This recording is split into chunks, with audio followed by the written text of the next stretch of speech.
Some just count tanks. Others steal blueprints for nuclear bombs. The Cold War is the battleground for thousands of spies and spotters. Both sides collected intelligence in order to avert what was considered to be a looming war. The secret services have few scruples when it comes to procuring intelligence. They pay for acts of treason which may spell death for those exposed. Do I have an awareness of blood guilt? No. No, I didn't. They were spooks with a license to spy. The men of the Allied military liaison missions in Germany were at the forefront of the intelligence war between East and West. Yet even today, hardly anything is known about their feats. No other Western intelligence service got as close to Soviet military equipment. But where there are secrets, there's danger too. We knew that Soviet sentries were trigger-happy. They tended to shoot first and ask questions later, if at all. Kalashnikov stuck in my neck, okay, so you don't move, okay? The risks were pretty enormous. In fact, how on earth I'm still alive, in fact, how on earth any of us are still alive, I have no idea. They were friends, and I understand what it takes to lose a friend, a close friend, for this matter.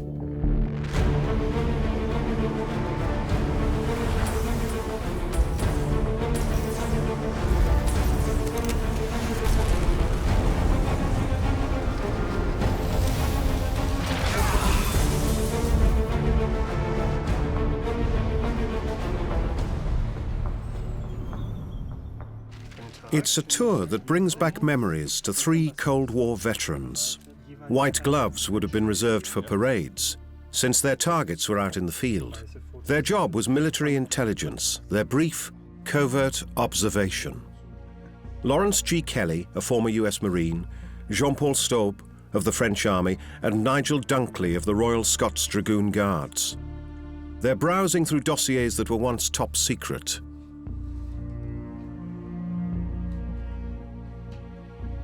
We actually served as a kind of carpet sweeper, vacuuming up everything that might be relevant, because we never knew until the end what was most important.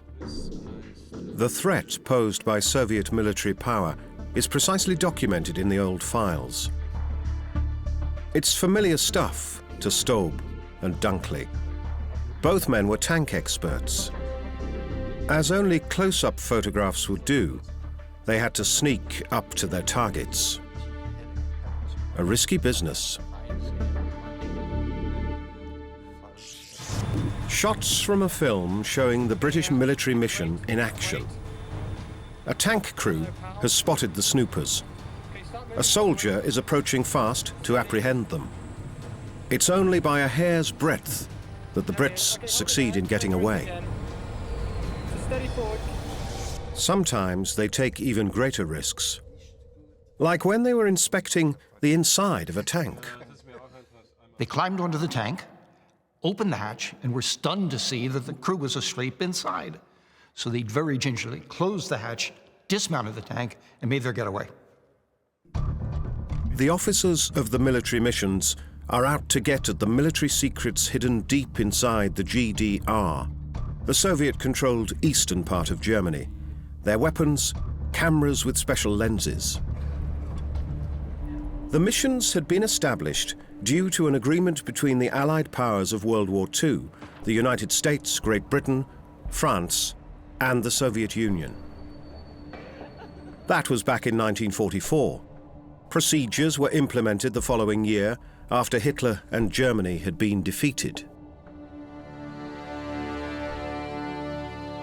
The intention had not been to create an intelligence apparatus, but to use the missions as relays between the supreme commands in occupied Germany. The reason for the mission to be established, it's absolutely obvious, because we had 4 headquarters, 4 commands in Germany, and they had to communicate, they had to liaise. There are countless issues to take care of across the occupation zones. Provisioning the populace, coping with millions of refugees, tracking down war criminals, and the repatriation of POWs.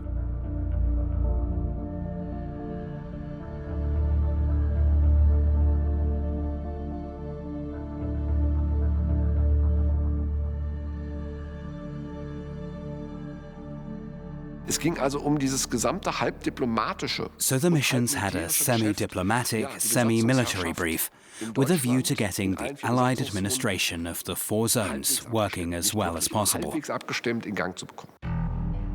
Yet, with the advent of the Cold War, the victors soon turn into adversaries. The missions begin using their status to collect military intelligence. The Western Allies make forays into the former Soviet zone, now the GDR, the German Democratic Republic, while their Russian counterparts roam the newly founded Federal Republic. It's an explosive game, part diplomacy, part espionage. There are some restricted areas which are off limits. As for the rest, it's "thou shalt not be caught." Since their official duty is still to liaise between the occupation powers, the members of the missions enjoy special privileges. They had the same status as diplomatic couriers. Otherwise, they had complete diplomatic immunity. You cannot search them, you cannot detain them, so there are many things. And they had free travel possibilities throughout the country. So, Americans, Britons and Frenchmen, each accredited by the Supreme Command of the Soviet Army, are entitled to regular forays into East Germany. The Western missions are based in Potsdam, near Berlin. 63 of their members are officially listed for the so-called tours under diplomatic status. The Soviets set up their respective camps in the former American, British and French zones of occupation in Western Germany. Both sides soon make use of their diplomats in field dress to systematically spy on the other side. Their observations are a welcome addition to the output of classical espionage.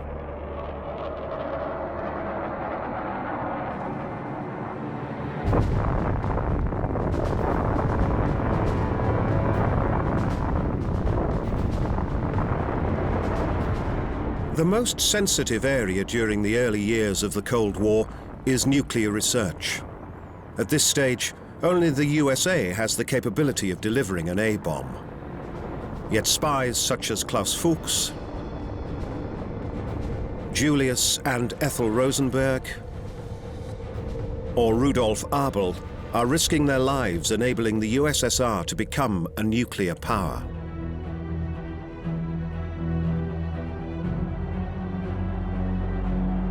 August 1945.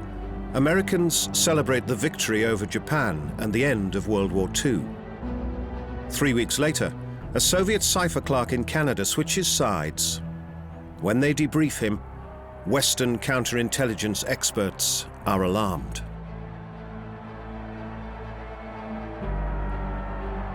For the rest of his life, Igor Guzenko will only appear in public heavily masked.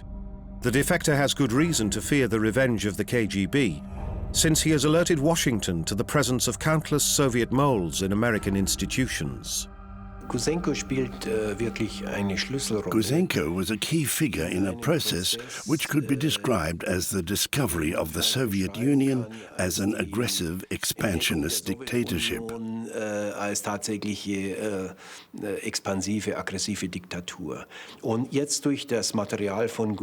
His interrogation helped expose a network within the Canadian, but most of all within the US administration, whose branches, and I mean nearly all of them, were infiltrated by communists. The Guzenko file triggers an all-out counter-spy offensive against suspected communists throughout the United States. The secrets of the nuclear program are at stake, especially since American engineers are testing ever more powerful bombs over the Pacific Ocean.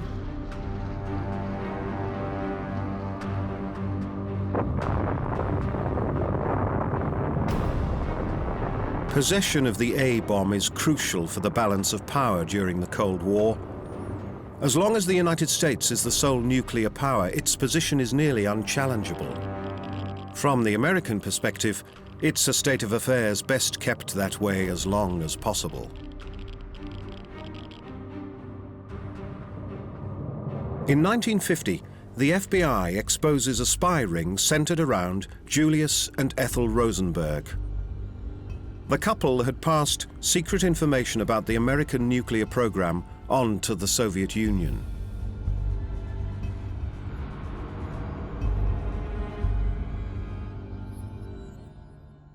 The Rosenbergs themselves were comparatively small fry. Their prominence is mostly due to their spectacular trial and its circumstances. The prosecution succeeded in presenting a star witness from inside the spy ring, Rosenberg's brother-in-law. To save his own skin, he testified, and this, of course, meant that others would take the rap. David Greenglass, Julius Rosenberg's brother-in-law, had provided the secret documents. Yet there are other more important nuclear spies working for Moscow. In 1949, the Soviets successfully test a nuclear device. Without their American informers, they might have needed several years more of their own research. Their most important source of information is Klaus Fuchs, an exiled German physicist working for the Manhattan Project, America's nuclear program, and a member of the German Communist Party since 1933. In 1949, by then in Britain, he comes under suspicion. He hands himself in and is sentenced to 14 years in prison. The explanation for this comparatively light sentence, far below the death penalty, is quite simple. Fuchs had committed treason, yes, but the beneficiary of his betrayal had been an Allied power, since from 1941 until the end of the war, the USSR had been fighting on the side of Britain. An extenuating cause that is denied to the Rosenbergs. They are executed for having spied for the new arch-enemy of the United States. The verdict on Mrs. Rosenberg was a judicial crime. She should never have been sentenced to death, since her involvement had been a relatively minor one. But the court was determined to set an example.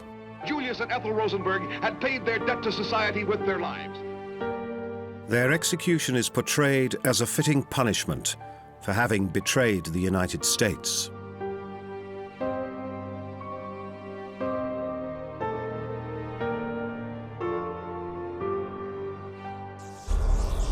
(1985).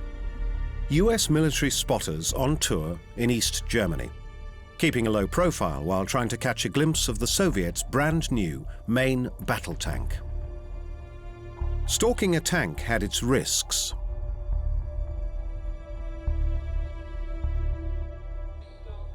Watching videos from the 80s, military mission veterans Dunkley, Kelly and Stobe recall what it was like to sneak up on their prey.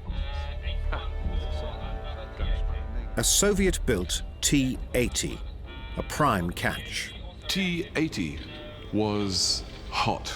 T-80 was the brand new tank, and it was the pride and joy of the Soviets at the time. And it was a pretty bad shock for NATO to discover it was good. It was an outstanding tank. The fire control system of the T-80 was very important as well. Tank modernization in GSFG was well underway, and this was a critical aspect of it. Major Arthur D. Nicholson and his driver, Jesse Schatz, are approaching a tank firing range near Ludwigslust in northeast Germany. We knew that Soviet sentries were trigger-happy. They tended to shoot first and ask questions later, if at all. Yet Nicholson has set his mind on the tank's hangars, which are next to a restricted area. The two men scan the surroundings for Soviet sentries.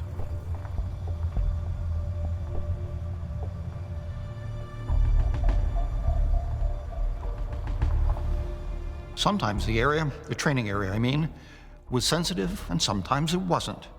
But we all knew that a sentry was normally posted there. Lawrence G. Kelly flew attack jets with the Marines before he was posted to the American military mission in Germany. By 1985, Kelly is second in command. Nicholson has become a good friend of his.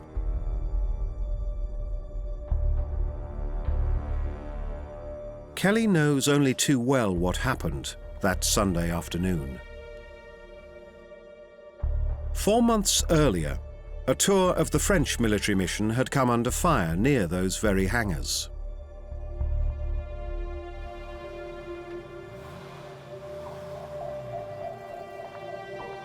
Nicholson isn't in the least deterred by the accident. Quite the contrary.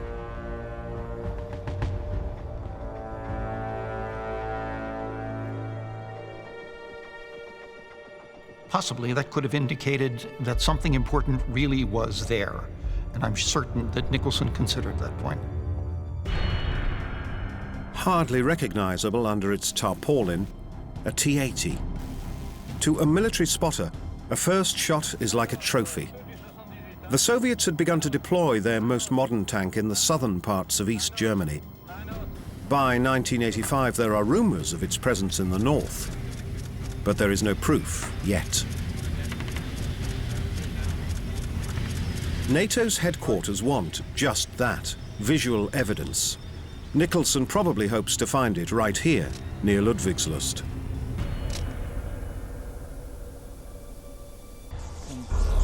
Nicholson and Schatz do not detect any sentries around, but there is one, a bit further off in the bushes.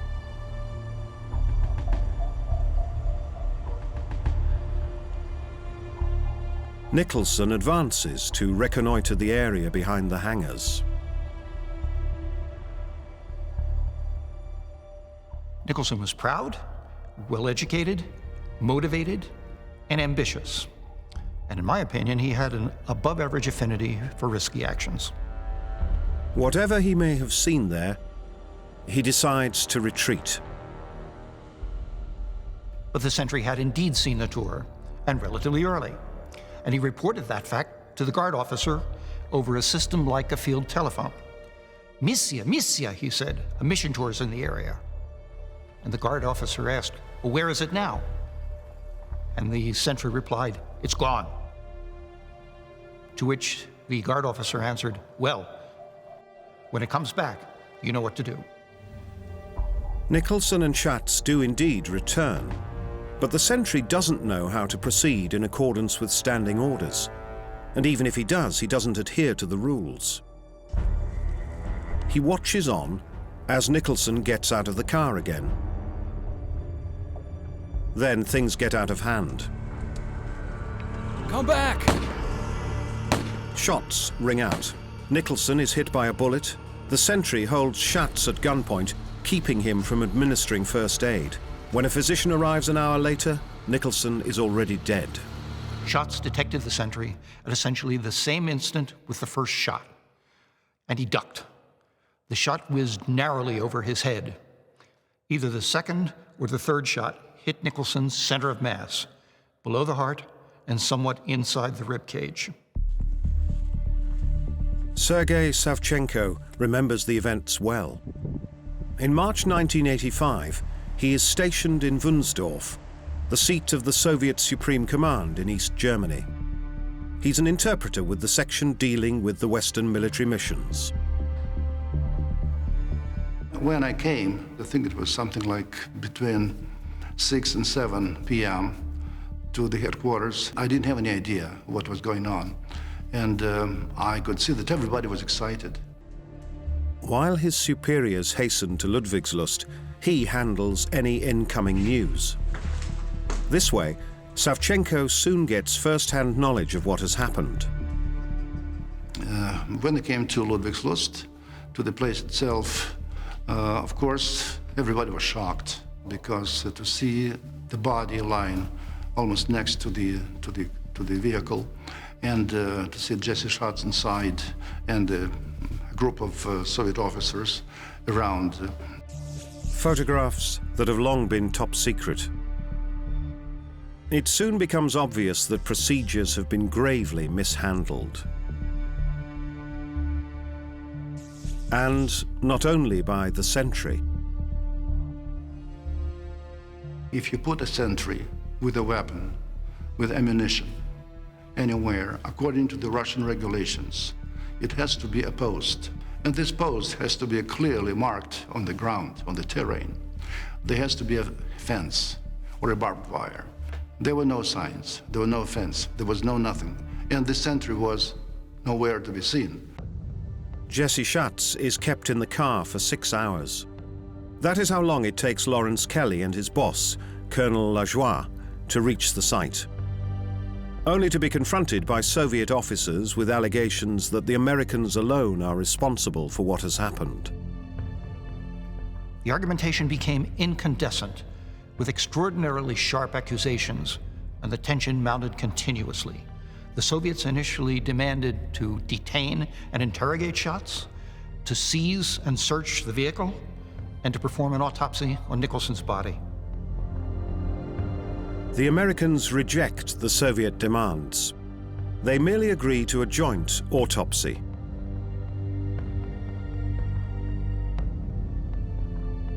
Nicholson's body was transported back to a Soviet morgue in Potsdam in a Soviet ambulance, and I escorted him.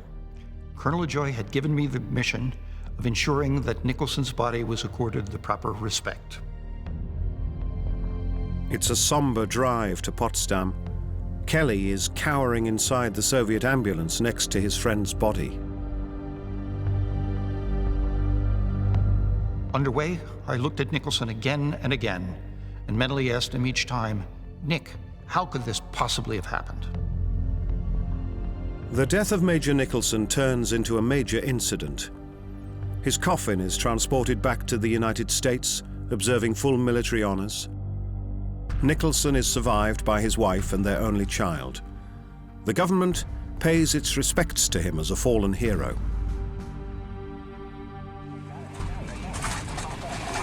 Major Arthur Nicholson was an outstanding officer, murdered in the line of duty. We grieve with his wife and small daughter. We can only hope that the Soviet Union understands that this sort of brutal international behavior jeopardizes directly the improvement in relations which they profess to seek. Our deep sympathy goes to all his friends and relatives. May he rest in peace.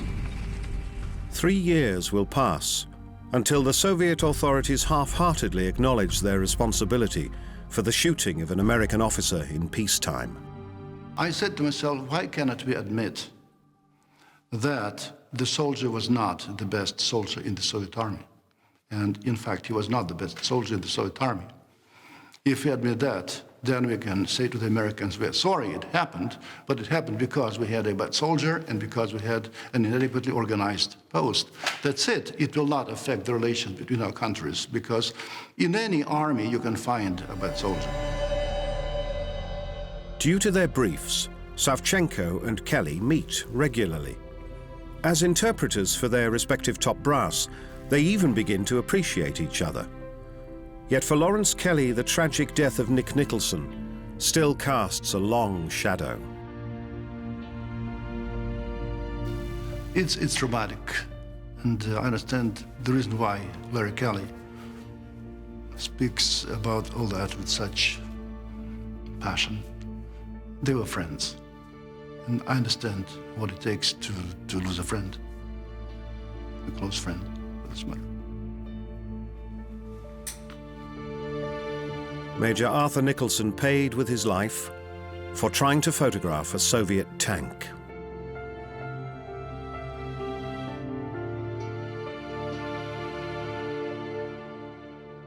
The Allied Museum in Berlin. Lawrence Kelly, Jean-Paul Staub, and Nigel Dunkley stand in front of a display case remembering Jesse Schatz. The tragedy near Ludwigslust affected him badly. Up until then, he was known as an easygoing guy full of clever ideas. Like hawking so-called Berlin watches to tourists. Larry Kelly still recalls the details. Schatz was a natural-born wheeler-dealer. He peddled trinkets of various kinds in the Mission and at flea markets all over Berlin. Souvenirs mostly, sometimes watches. Problem was that his business, as he performed it, was only marginally legal, if at all, and the command ultimately told him to cease and desist. Former Staff Sergeant Schatz died in 1996 at the age of 42. A candy bomber. A reminder of the Berlin airlift, 11 dramatic months which marked the beginning of the Cold War back in 1948.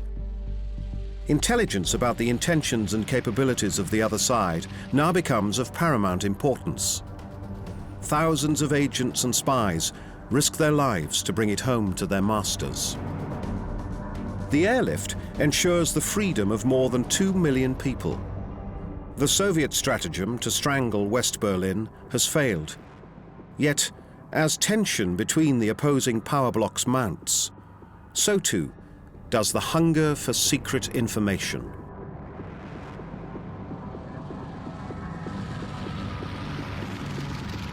Es ging Wissen, es ging Gewissheit. Both sides collected intelligence in order to avert what was considered to be a looming war and to achieve more safety for their own side. That's why, apart from so-called open sources, you'd want additional secret information. And that was the province of the intelligence services and the military missions.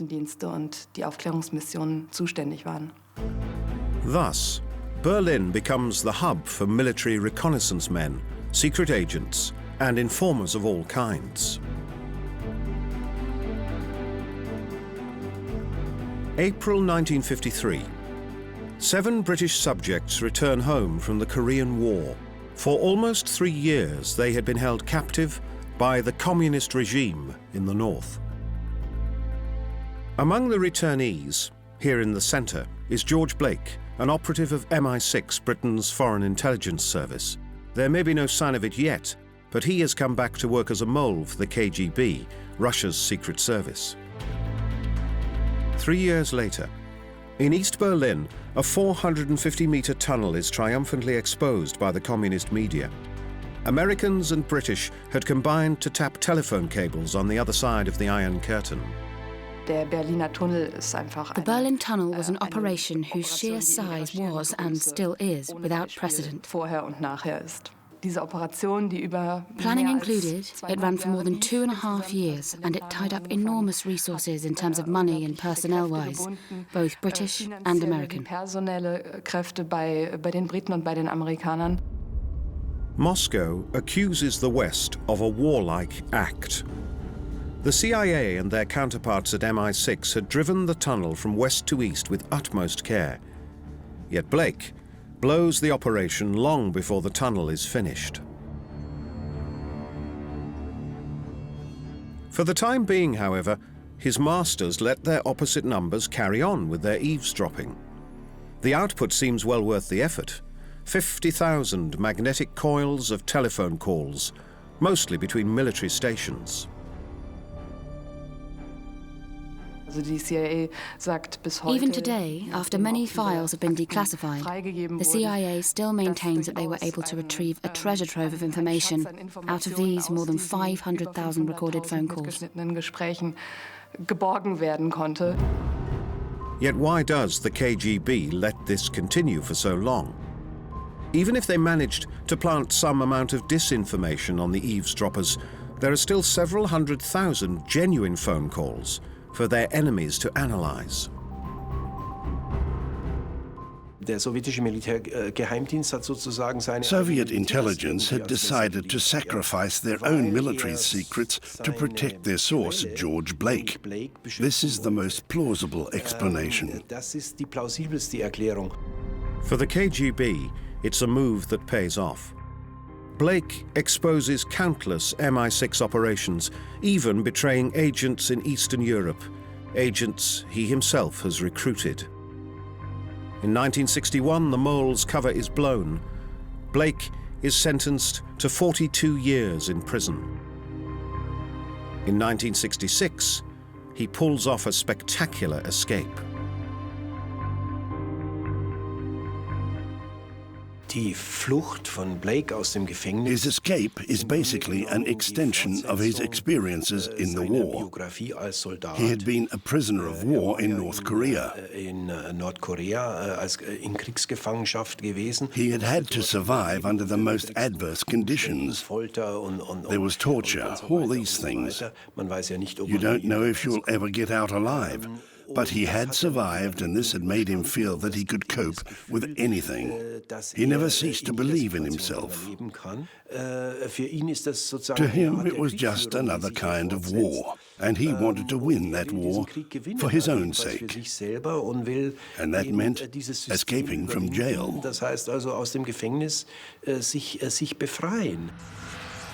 Blake scales the prison wall and escapes to Moscow. What had made him a traitor in the first place? Ich frage mich, ob Blake überhaupt jemals auf der britischen I wonder if Seite Blake war. ever was on the British side. He was a Brit, of course, but in his autobiography, he states right at the beginning that he was convinced that the world in peace is only possible under communism. In Frieden nur unter dem Kommunismus sein kann, and that he wanted to contribute to changing the world order in this direction. Die Weltordnung dahingehend zu verändern. Blake uses his occasional appearances in front of a camera to justify his actions. That his acts cost former colleagues their lives, this is not something he's wanting to hear. North of Magdeburg, a museum of Soviet trucks and other military hardware. Nigel Dunkley, Jean-Paul Staub, and Lawrence G. Kelly close up with their former objectives. Among them, the redoubtable air-to-ground missiles of the SA-6 series.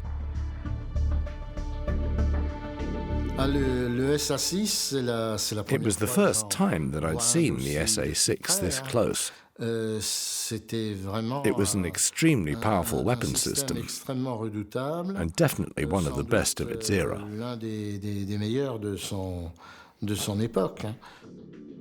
On the grounds of the former Soviet barracks, the three Cold War veterans look on with professional nostalgia as the curator unpacks the once closely guarded components.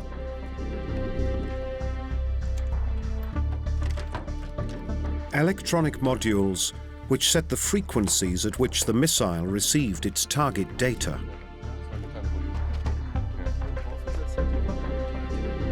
Well, we would have been very happy to bring that back to Berlin.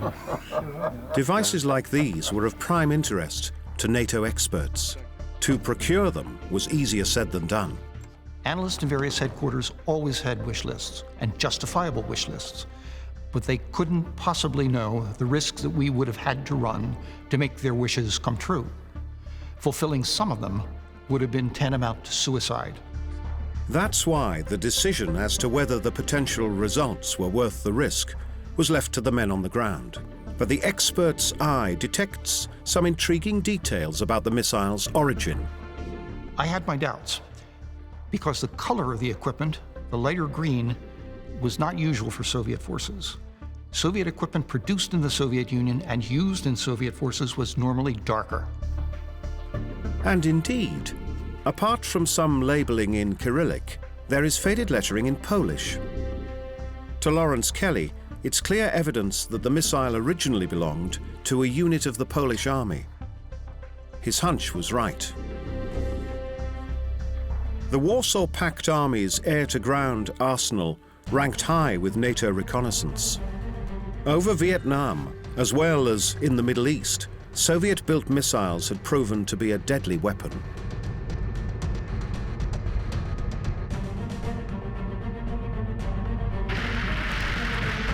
Electronic countermeasures may enhance the pilot's chance of survival.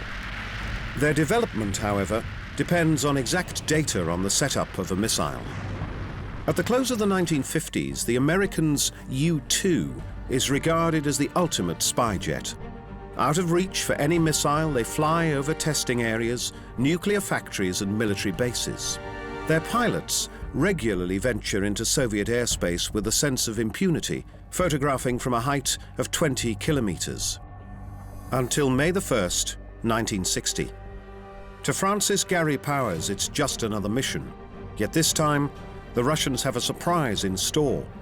When the U-2 crosses the Urals, they launch their latest anti-aircraft missile. Powers is lucky to be able to eject and to survive the descent, hanging on his parachute.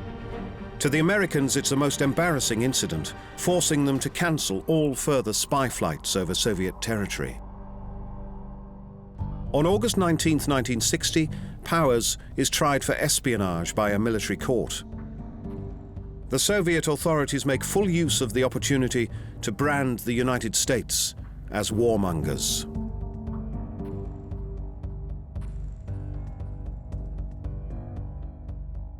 Powers is sentenced to 10 years in prison. 3 years later, another trial in Moscow, this time in the dock, Oleg Penkovsky, a high-ranking officer of the GRU, the Soviet Military Intelligence Service. He had switched sides and betrayed information about Moscow's nuclear potential, which had been cause for deep-seated fears in the West for more than a decade. Penkovsky had access to highly sensitive material, but most notably about the development of missiles and their intended deployment. To the Americans, this was, of course, of the utmost importance. The cause of Penkovsky's treason? He had felt slighted by his superiors. Penkovsky, by then a colonel, was expecting his promotion to general.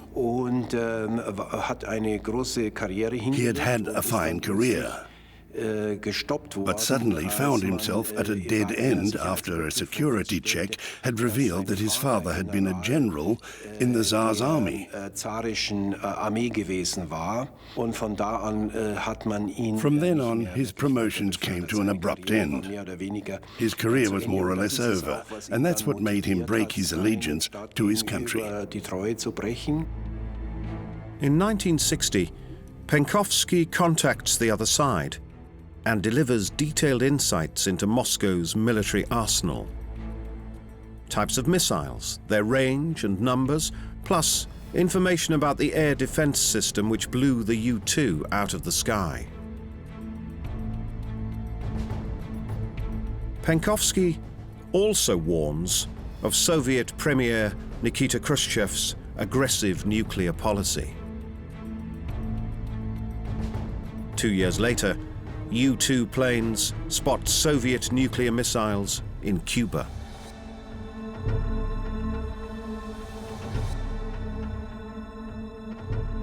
American analysts identify them as SS-4 and SS-5, which can carry their warheads as far as Chicago.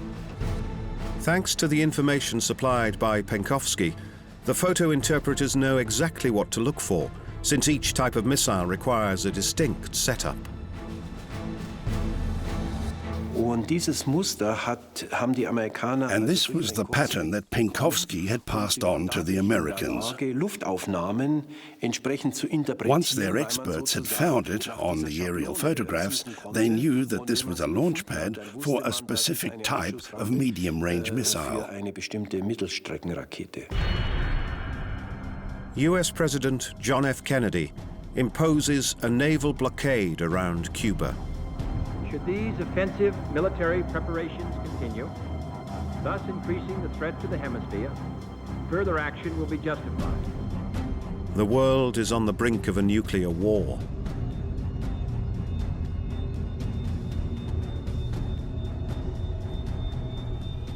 Skillful diplomacy and a good deal of sheer luck avert a nuclear apocalypse. Penkovsky is arrested a few days prior to the Cuban Missile Crisis, tried, and sentenced to death as a traitor.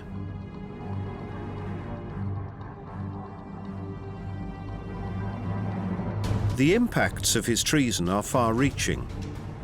Both sides begin to build and deploy intercontinental ballistic missiles. Back then, there is no chance of intercepting them. He who shoots first dies second. Yet there are new, highly efficient tools for reconnaissance and espionage. Satellites orbit the Earth and capture stunning high-resolution images. In August 1960, the Americans launched their Corona program. Its satellites can monitor the Soviet Union without any interference from below. The capsules containing the exposed shots still have to be ejected by the satellites and picked up in mid-air.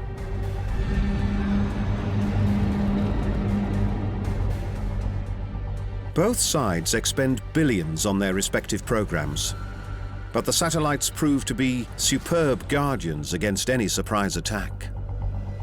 The quality of their photographs improves rapidly.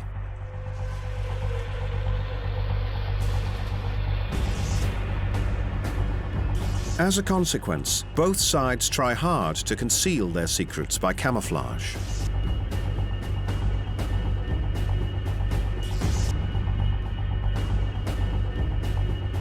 And to catch a glimpse, you need agents on the ground, just like the officers of the military missions in both parts of Germany. Each vehicle transporting sensitive equipment was issued with cloaking devices.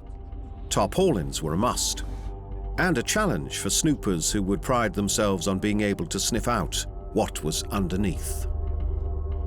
Tarpology was an art form. In order to become a master of tarpology, you had to learn by heart every single type of camouflage used to cloak the other side's weaponry. We had to know what was underneath the tarpaulin, and so we did. Now, the Soviets had various ways and means of camouflaging and disguising their equipment. It was all part of what they called maskirovka, but they didn't fool us. In the end, we could identify virtually everything. Oh, yes. We most certainly did. Even if they had to resort to cutting holes in the tarpaulin. Spy planes come in many guises. In the airspace around Berlin, the Western missions use small aircraft to peek down into Soviet army barracks or to shadow their opponents' field exercises. The air corridors to West Berlin, too, are systematically used for covert reconnaissance, focusing on military infrastructure on the ground. There are 3 corridors, each 32 kilometers wide. A fifth of eastern Germany can thus be photographed, practically without any risk.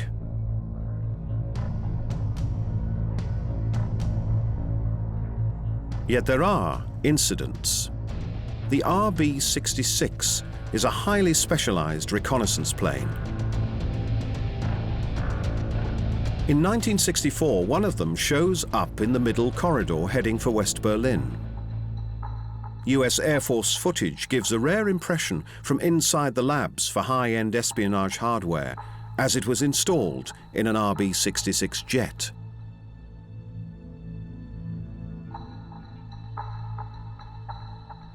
There are cameras, antennae, sophisticated radar, jamming devices, signal recorders. Yet the corridors aren't meant to be spy lanes. Any suspected bending of the rules may lead to a dangerous encounter.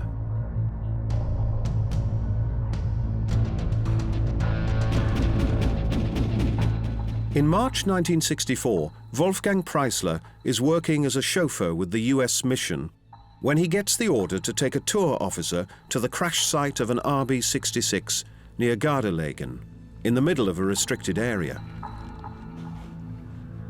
A tricky proposal. The likelihood of being able to stay undetected was very slim. So we knew that, but we did get within probably 100 yards, 100 meters of the crash site, because we were able to see the embers. Preisler and his tour officer are pondering how to best approach the crash site proper, since some distance off the area is crawling with soldiers. Then they notice something quite unexpected. The trees around them seem decorated as if for Christmas. A bunch of silver confetti hanging off the trees, and which was a little odd. And only shortly, 5 minutes after we picked off some of these pieces, then looked at them and wondered, where they had come from. The RB-66 had probably released the tinfoil as chaff in an attempt to blind the Russian radar, alas, without success.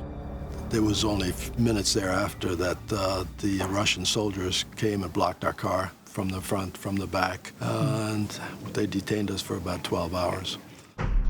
The 3-man crew of the shot-down jet are released a few days later.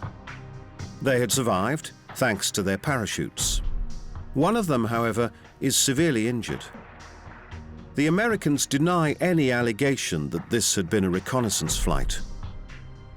According to them, the jet had strayed due to a compass error, unnoticed by the crew. The Soviets are anything but convinced. Sergei Savchenko, at the site of his former duty station.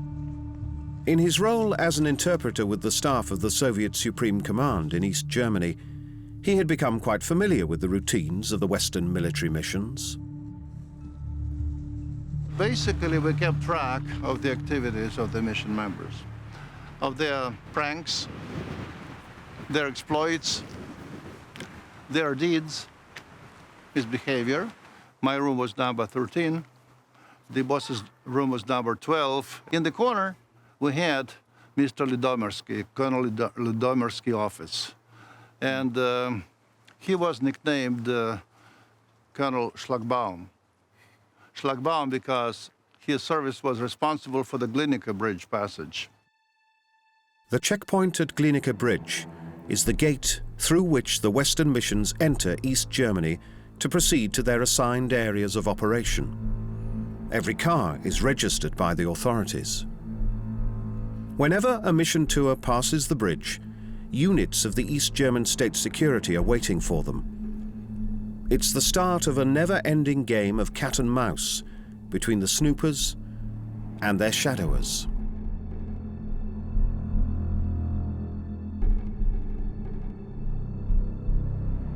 On February 10th, 1962, the bridge between East and West makes international headlines. A few minutes before 9 a.m., 2 men are led towards the middle of the crossing. On one side, there is Gary Powers of the notorious U-2 incident. At the other end is Rudolf Abel, an illegal KGB resident in the United States whose cover was blown in 1957. Ironically, neither side was sure that the exchange really was a good deal. The Americans were gravely concerned whether Powers might, at some point, have disclosed vital information to his Soviet captors. Their interrogation methods, to which he surely would have been exposed, were notorious. Doubts were also fueled because he'd let himself be captured alive instead of taking the suicide pill he'd been provided with. That was held against him, as well as the fact that he didn't trigger the automatic self-destruct of his U-2. And so he kind of fell into disgrace. Umstände, die Powers haben in Ungnade fallen lassen. The suspicion that Powers might have talked, however, is not confirmed by later research.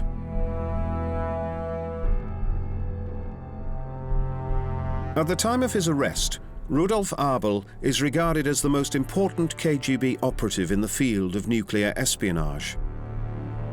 He avoids the death penalty, but only just. His sentence, 40 years in prison, may well have shown that he was more useful to his captors alive in the event of a future spy exchange. Seine Aufgabe war ja nun ein Agentennetz, das eigentlich aus den Zeiten His brief had been to sort of resurrect a network of nuclear spies from the wartime period and to work as an illegal resident in the USA, behind enemy lines, so to speak. Netzwerk aufzubauen, zu betreiben. Und der KGB hat ihn dafür That's what the KGB had trained him for and why they subsequently sent him to America. Yet, it's a gross misunderstanding to see Abel as this master spy.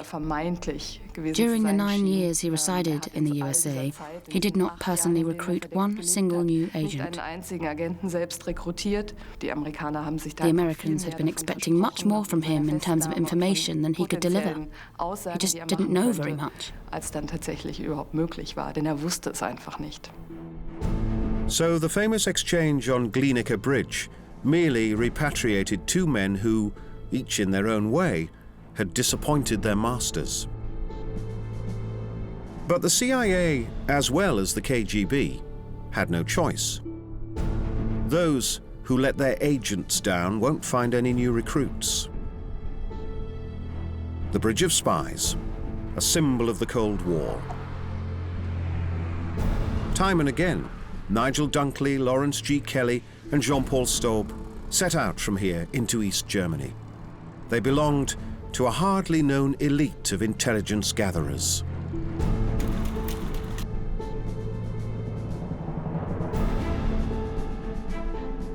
Who roamed enemy territory. They don't think of themselves as spies. Their tours, they say, had been perfectly legal, accredited by the Soviets.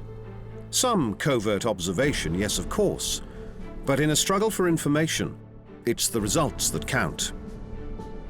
And, as they see it, they managed to deliver. We observed the Soviets up close and personal, as the saying goes, and knew the realities of their armed forces better than anyone else. Our knowledge was practical, not theoretical, and we provided our authorities with an unbiased, first-hand, boots-on-the-ground assessment of Soviet military capabilities, which was very important at the height of the Cold War. Whether uniformed snooper with a diplomatic passport or top agent undercover, the bridge at Glienicke has seen them all. Intelligence gatherers on dangerous missions across secret fronts.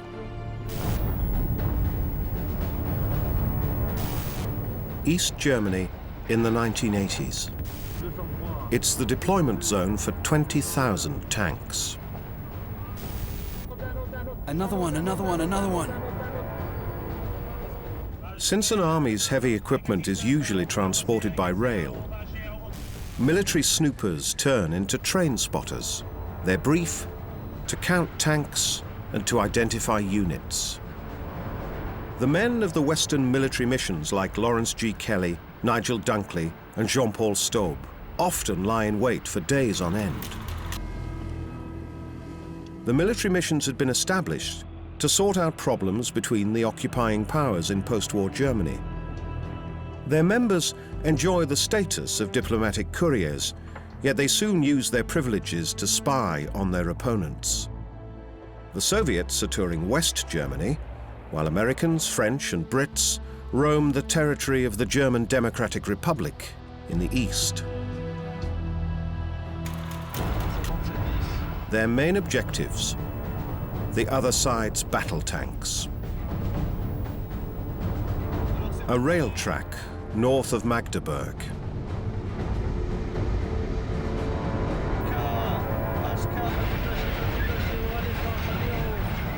As the memories come back, Kelly, Dunkley, and Staub decide to steer their veteran off-roader to the nearby town of Barleben.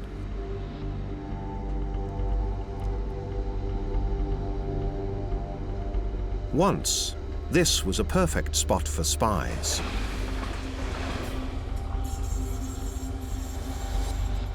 On some days, you could easily watch half a dozen trains going by, as an armored division was either leaving for an exercise or returning.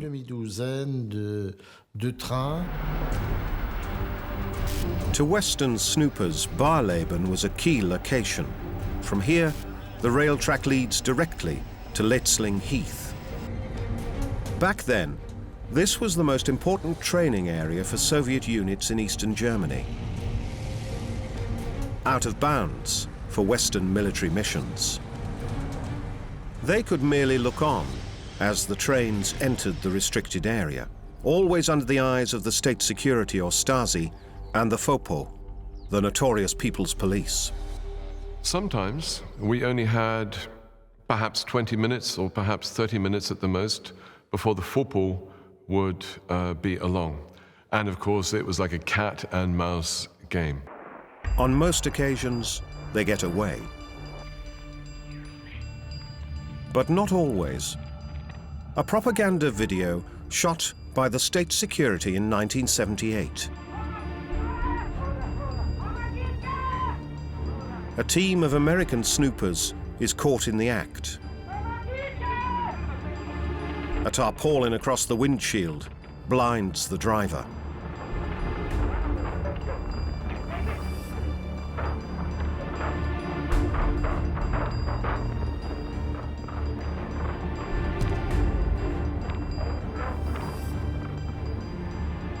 A Soviet jeep cuts off the retreat of the mission car. Its occupants surrender. The license plate of their car is recorded, and their spy tools are displayed for the camera. The missions are a nuisance for the East German government. Walter Ulbricht, the chairman of the State Council, accuses them of espionage. Look here, this camera. It's 92 centimeters long. Not exactly an amateur device. To Ulbricht, it's evident. The missions are reconnoitering targets for an offensive war. At least that is his interpretation of the maps they have seized. This merely confirms that the representatives of the US mission were especially interested in the areas of their envisaged military thrust. No state enjoys being spied upon. Yet in this case, there is no way to prevent it. The rules were based on the joint jurisdiction for all Allied occupation zones in Germany. Therefore, Ulbricht had to accept that East Germany couldn't act as a sovereign state in these matters and had no legal authority to prohibit this kind of espionage. In 1960, espionage is but one problem for the East German state. There is a virtual exodus of its citizens towards the West. The very existence of communist Germany is at stake. In 1961, its leaders decide to stop the bloodletting by erecting a wall. They don't care about the human suffering that will be caused by the partition of Germany. The Western powers accept the wall as unavoidable. In 1963, US President John F. Kennedy visits West Berlin. 9 months before, the Cuban Missile Crisis had brought both sides to the brink of a nuclear confrontation. But the most perilous days of the Cold War seemed to be over.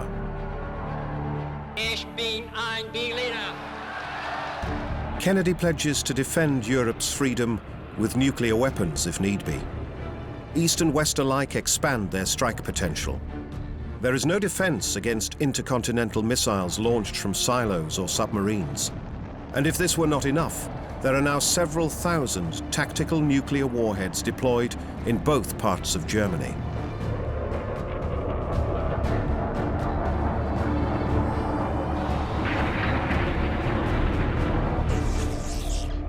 Rod Saar, a Royal Air Force officer with the British military mission, lies hidden in the dark when a pair of headlights approach. It's a jeep. It stops.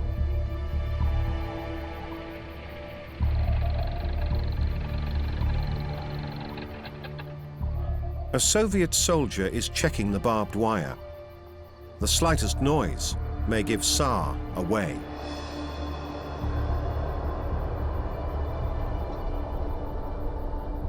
Tsar is waiting for Soviet fighter jets which are scheduled to appear in a few hours for practice attacks with live ammunition. He hopes to get some revealing photographs.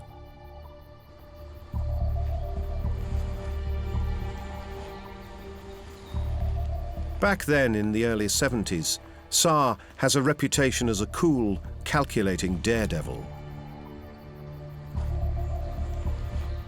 The challenge was really to get to these targets without being interfered with by the Stasi or the Soviets in particular, to be able to get in close.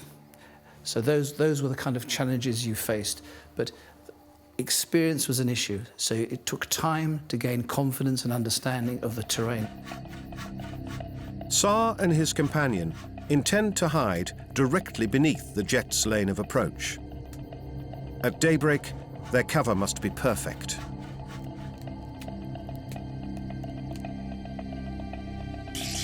Soviet firing ranges and bombing practice areas are prime locations for Western military snoopers. They are out to spot new types of planes and their armaments, and to assess their strike potential. A Stasi guard has detected unwelcome spectators from the West, an interference Tsar would rather avoid.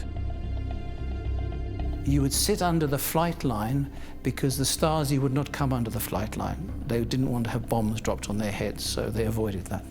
So that was the kind of different strategy. Rod Tsar, well camouflaged under the approach lane. To him, as an Air Force man, flight maneuvers are highly revealing. In 1971, he is watching an Su-17, NATO codename Fitter, when its pilot suddenly performs a steep climb. An unusual maneuver for dropping a bomb. What's behind it?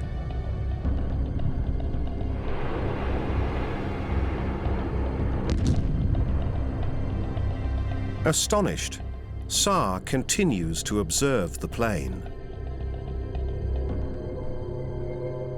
So the aircraft flew in at about 400 feet, low level, and then it goes into a steep climb up to sort of 2,000 to 3,000 feet, and then towards the top of the climb it releases the bomb, which actually then is thrown forward. It then, in fact, in the end rolls out and flies off at high speed. So it was simulating a tactical nuclear attack.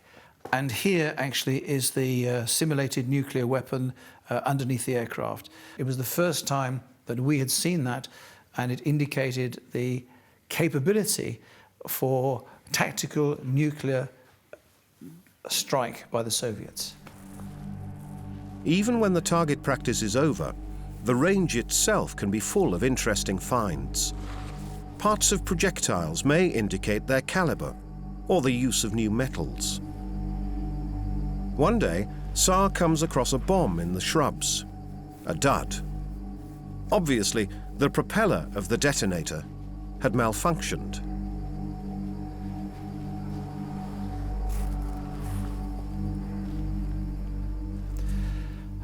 On the tour, I had 2 RAF corporals, and in a democratic sense, I said to these 2 guys, are you happy that we take this unexploded bomb, it was about this big, back to Berlin? And they said, yep, fine.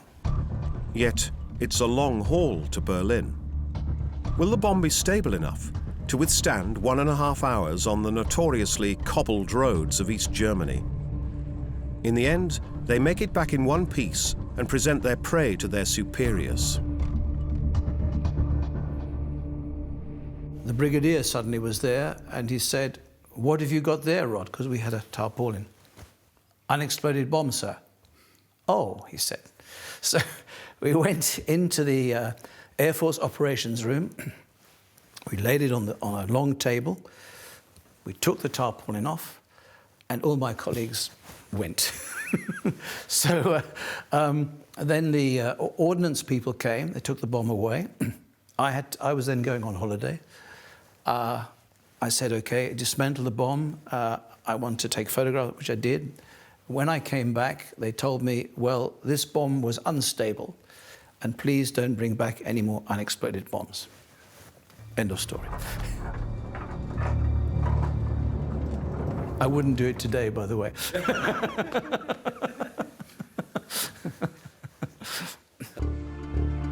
Saar doesn't think of himself as a spy. They were mere collectors of military intelligence, he says, with the occasional foray into diplomacy.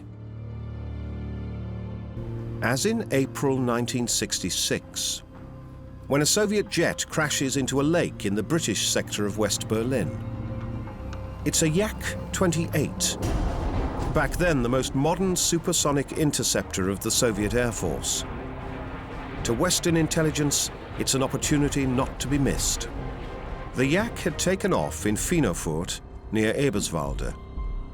At the local Air Force Museum, there is still one on display. Klaus-Peter Kobber has dug into the story behind the crash. It was the starting point of an ingenious intelligence operation. The British began analyzing the wreck straight away. The parts still visible above the surface told them exactly what they had before them. And, being experts, they realized immediately that they should salvage parts of the jet engine and, above all, retrieve the components of the airborne radar. So, the Brits drag their feet. The RAF experts need time to lift the secrets of the Yak. The Soviets protest. The British military mission is called in to defuse the tension. As it gets dark, their stomachs are severely tested, but the Brits gain precious time for their technicians. Well, I had to drink lots of East German brandy with the two Soviet Air Force colonels in their jeep. Yeah. And then they said, we must eat. And from underneath the seat, they pulled out this dirty cardboard box which had cold liver and garlic. And I had to eat and drink this dreadful stuff. The stalling tactics pay off. Meanwhile, an elaborate effort has been launched to recover the Yak's vital components from the crash site. The divers floated them underwater, the engines and the radar, for about 2 miles round, where they were taken out of the water and flown back to England for evaluation. Yeah. Having had them evaluated, they were flown back. Yeah. And the divers floated them back again, and one came up and said, "We found the engines." Yeah. A whole week passes before the engines are returned. As for the airborne radar, the British claim that they couldn't find it. The Soviets do not believe them. Moscow is said to have ordered the replacement of all modules of their friend-foe identification electronics, as well as all relevant codes, throughout their air force. It's an immense effort, yet unavoidable, since the Yak pilot didn't push the button that would have ignited an explosive cartridge. This would have destroyed the radar set and the coding block. We asked the people at the factory who had developed those components what might have happened if the crew had survived the crash. They told us that they would probably have faced a court-martial, which might well have resulted in a death sentence. Since the crew perished with their plane, they escape any legal consequences of their failure. They are even declared heroes. According to the official version, they had given their lives to prevent their jet crashing into a housing area. Boris Kapustin and Viktor Yanov are buried with full military honors. Up until then, the only thing that mattered had been to get hold of the Yak's secret equipment. The surroundings of Potsdam have always been considered prime locations, a fact that the military missions were well aware of. Images of the Villa Colonel, filmed in the 1980s, when it was the seat of the French military mission in East Germany. La villa, pour nous, to us, The villa was a corner of France, a place where you could feel comparatively safe. Today it is used by the ambassador of Ecuador. The missions of the Western Allies worked closely together, and there were official receptions where everyone met. Like here, during a reception staged by the French to celebrate the 14th of July, their national holiday. Events like these are reserved for diplomatic small talk and celebrating peaceful relations. It was interesting to observe the Soviets from up close. I was very impressed by how much they could drink.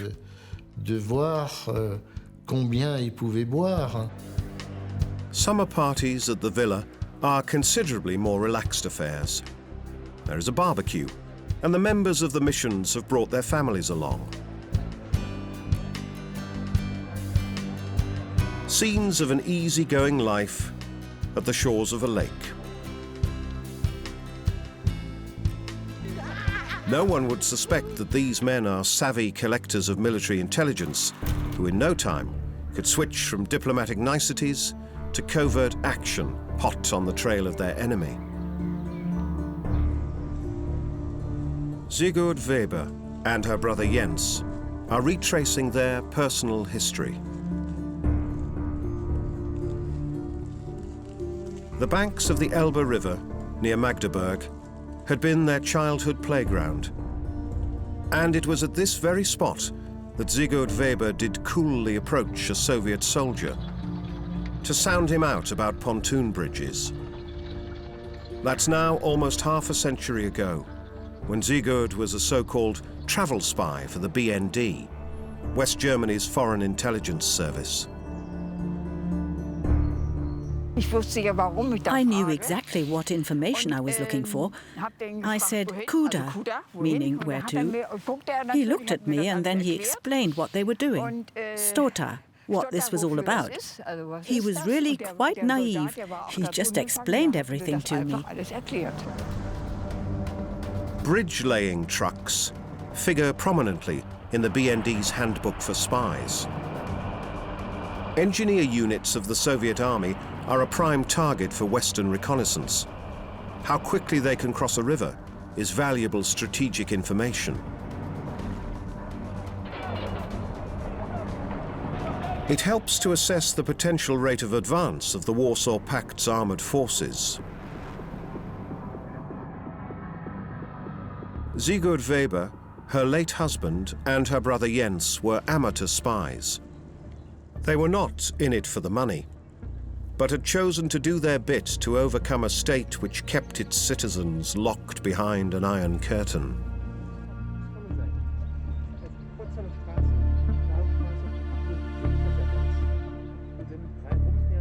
In 1954, Sigurd Weber and her future husband left East Germany and settled in Hamburg.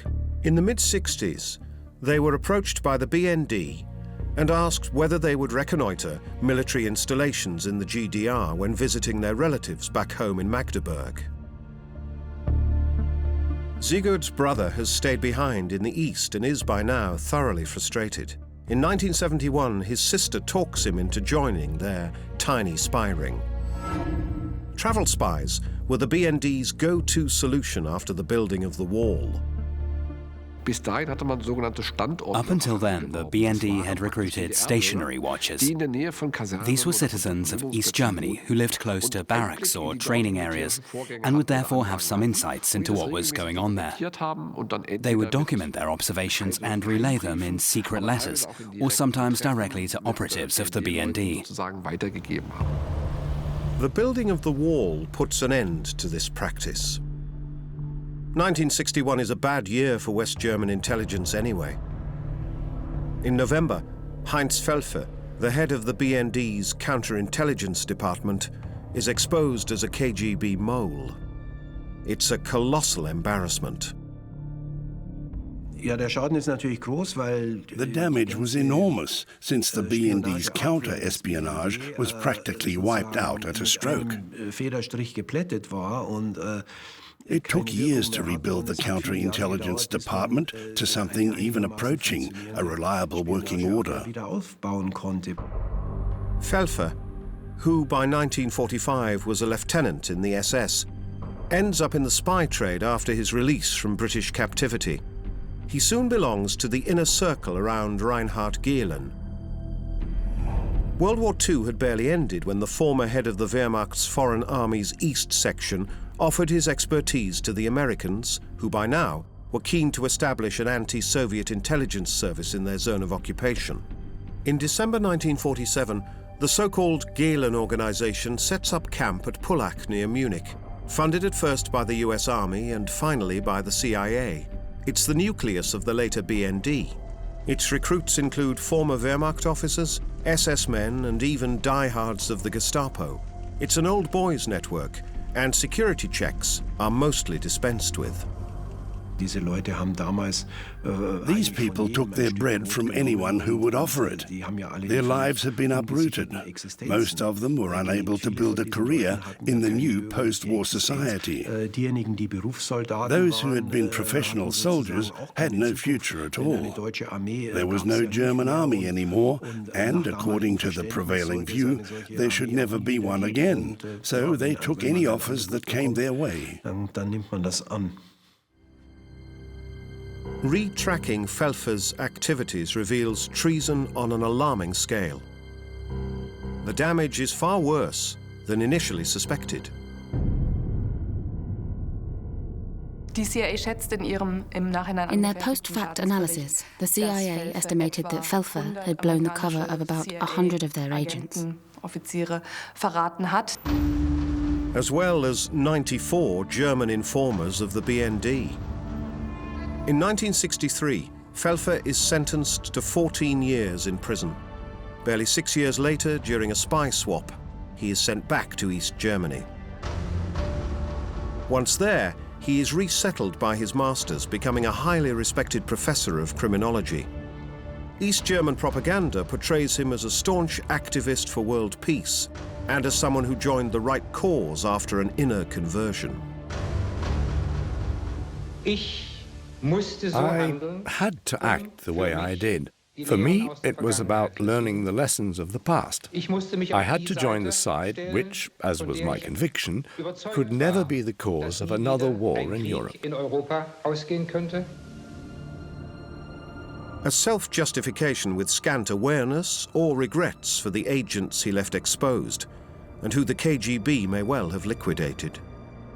To historians, Pfälfer remains a contradiction and an opportunist of the highest order.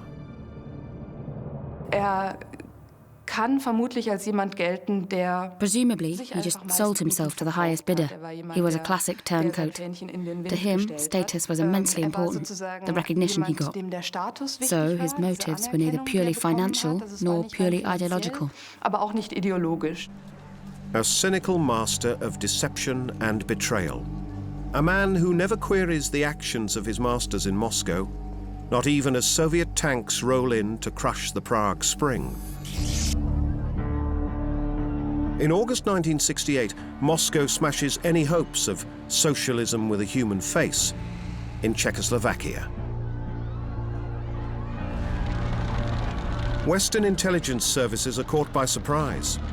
CIA memos had doubted Moscow's willingness to risk an invasion.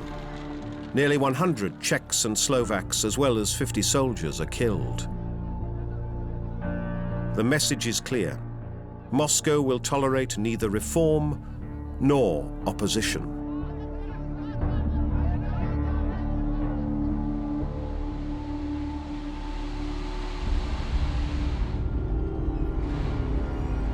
An armored recovery vehicle of the East German Army, built on a chassis of a T-72. Time for some tank nostalgia on the grounds of former Soviet barracks near Magdeburg. An armored personnel carrier, the type Lawrence G. Kelly, Nigel Dunkley, and Jean-Paul Staub, once spotted by the hundreds.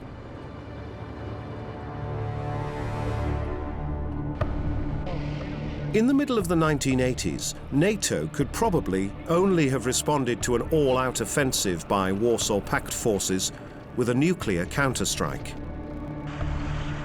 The new T-80 was a formidable weapon, a prime target for military snoopers, and a most dangerous one. Somebody had the clever idea that we should find out the chemical properties of the new armor on such vehicles as T-80. Simple. They just said, it's okay, just scrape the paint away and then take a diamond cutter. I still have one, I still have mine. Sorry about that, I still have mine.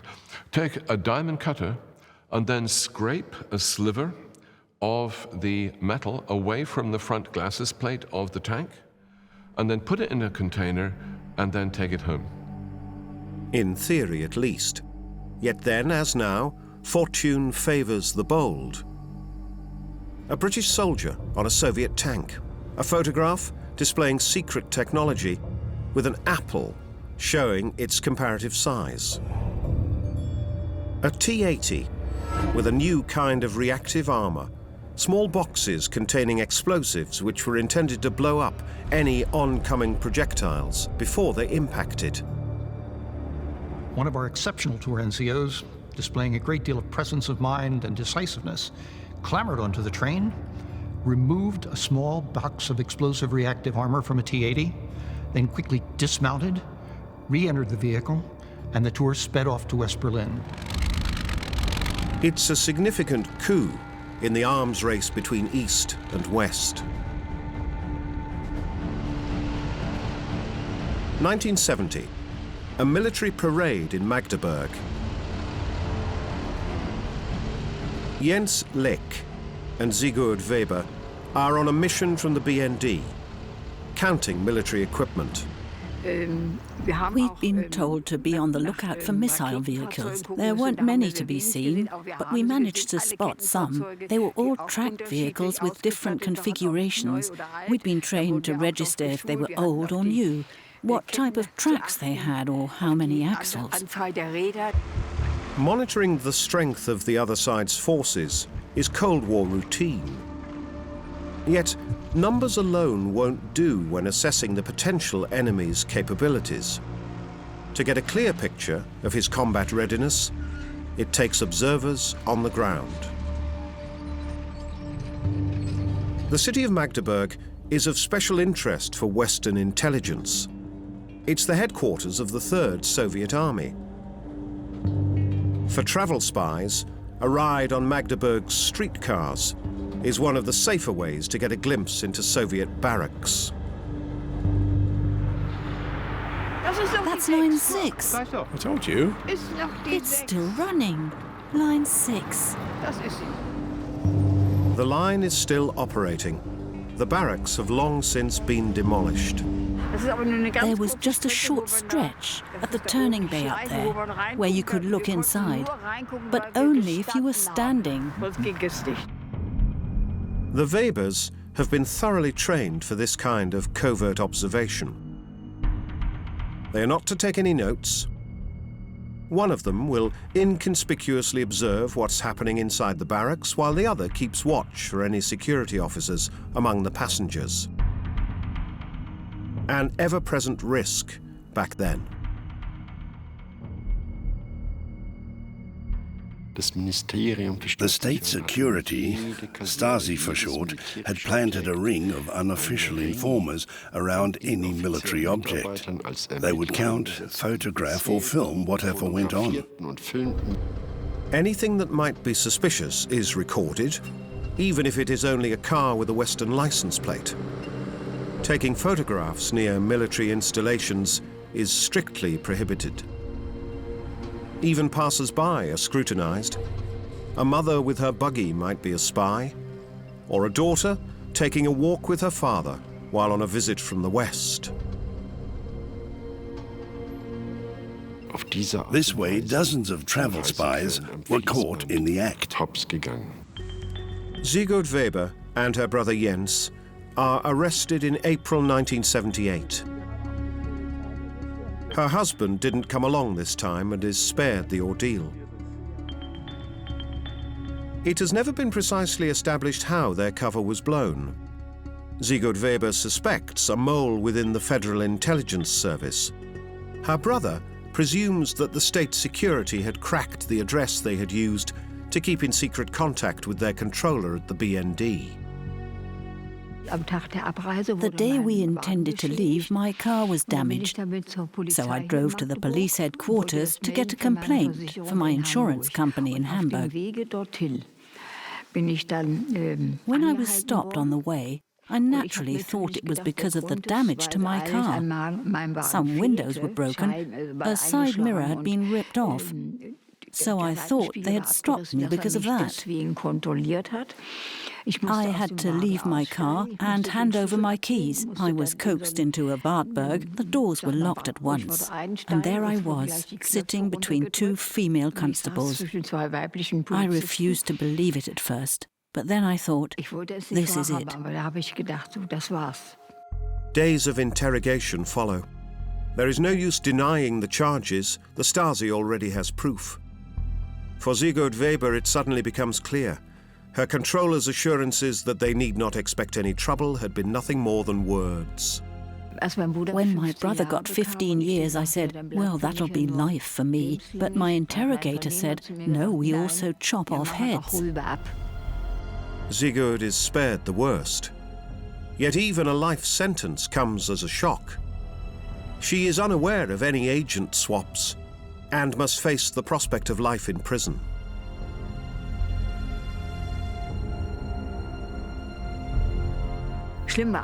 Everything was bad, but the isolation really hit me. Loneliness is terror. In retrospect, that was really the worst. There was no one to communicate with. I was always alone, in solitary confinement. And they knew that you can break a person's psyche like that. She is released after 3 years, thanks to another spy swap. The following year, her brother is sent back to the West. The Webers were hunting for the tiniest parts of the overall puzzle, mere ants in the vast world of global espionage. But there are times when a single agent can undermine the security of a whole nation. The treason committed by John Anthony Walker is considered to be so devastating that, after his exposure, he spends the rest of his life in prison.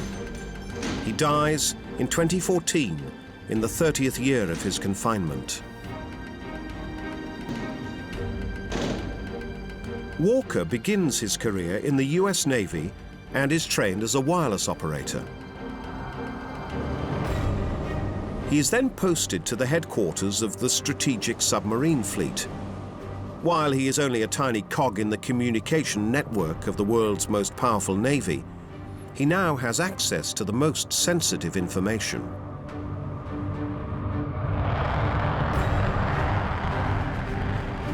He is working in the field of communication technology and cipher codes. In 1967, Petty Officer Walker begins to cash in on this highly confidential information.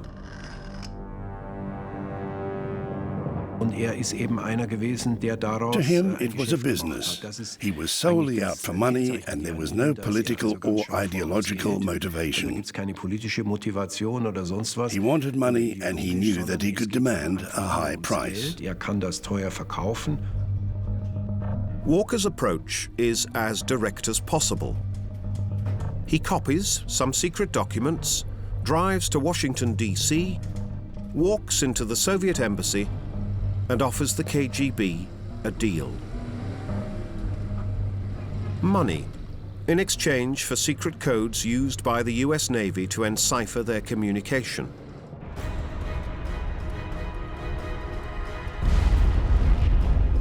To the Soviets, it's a gold mine. They will be able to trace exercises of US Navy units, analyze overall strategies, and collect data about weapons systems on board. From now on, the Soviets will be listening in. And what's more, Walker also enables Moscow to pry into the holy grail of the Americans' nuclear arsenal, the operations of their strategic submarines who are prowling the depths of the oceans along secret routes, ready to launch their nuclear missiles.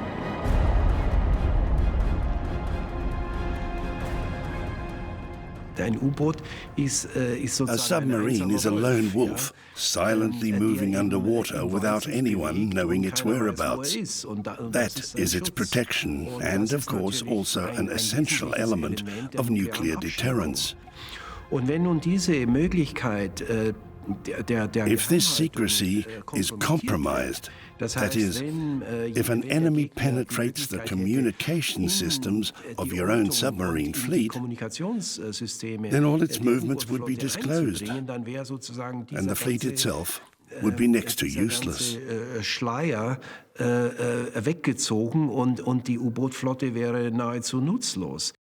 Walker escapes the radar of American counter-espionage for almost 2 decades. A man who sold the security of his nation solely for greed. When he is finally exposed, it's a revelation of nightmarish proportions. What brought him down was a purely private matter. His ex-wife, they divorced in 1976, feared that he would entangle their adult children in his spy business. And so she rang the FBI. To her, it was bad enough that her husband was such a nasty piece of work, but as she said, at least I won't let my children go to the dogs.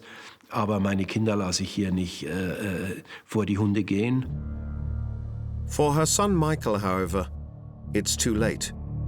He's allowed himself to be lured into his father's activities and is sentenced to 15 years in prison. Vietnam, at the end of the 60s. The US Army is engaged in a war against the Communist North. In its effort to contain the spread of communism in East Asia, the US administration makes but poor use of its intelligence services. Memos on enemy strength and morale are often nothing more than wishful thinking, while reports tend to overestimate the effect of American firepower in the jungle. Even highly sophisticated spy jets like the SR-71 Blackbird do not bring about a decisive change, although their crews run the gauntlet almost daily to reconnoiter North Vietnamese air defense and to identify strategic targets. The enemy defies any effort to bomb them into submission. In the end, the superpower loses the war which had claimed almost 3 million lives and became overshadowed by atrocities and massacres.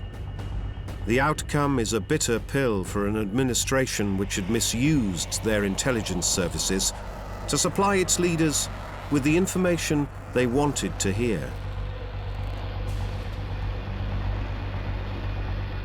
It's a busy day in the air above Veltso, south of Cottbus. That's why Rod Saar is there, along with his team. It's early September 1972, but the Brits aren't alone. Corporal Calvin said, there's somebody in there in this low pine. We're in low pine trees. Said, fine, everybody in the car locked, equipment away, I would investigate. Saar suspects them to be operatives of the Stasi, East Germany's state security forces.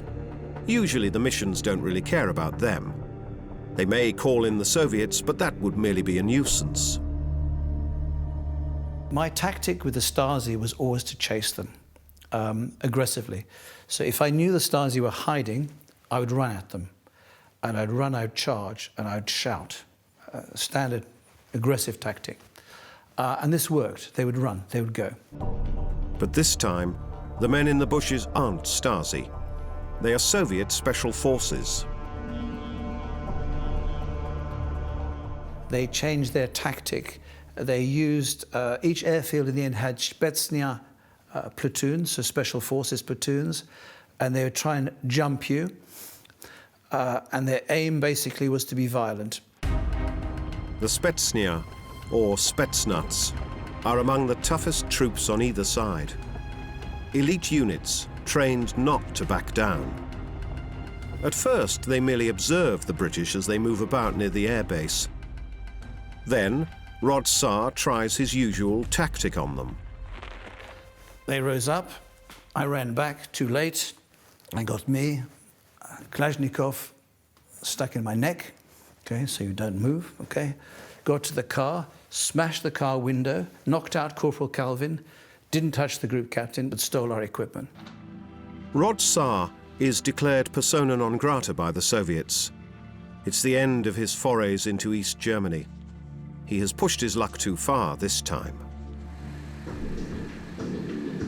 A powerful engine is a trump card on the Allied missions tours. Superior speed helps to shake off any shadowers or, if need be, to make a getaway, be it on the road or on rough terrain. By stepping on the gas, you could leave the state security standing in the dust.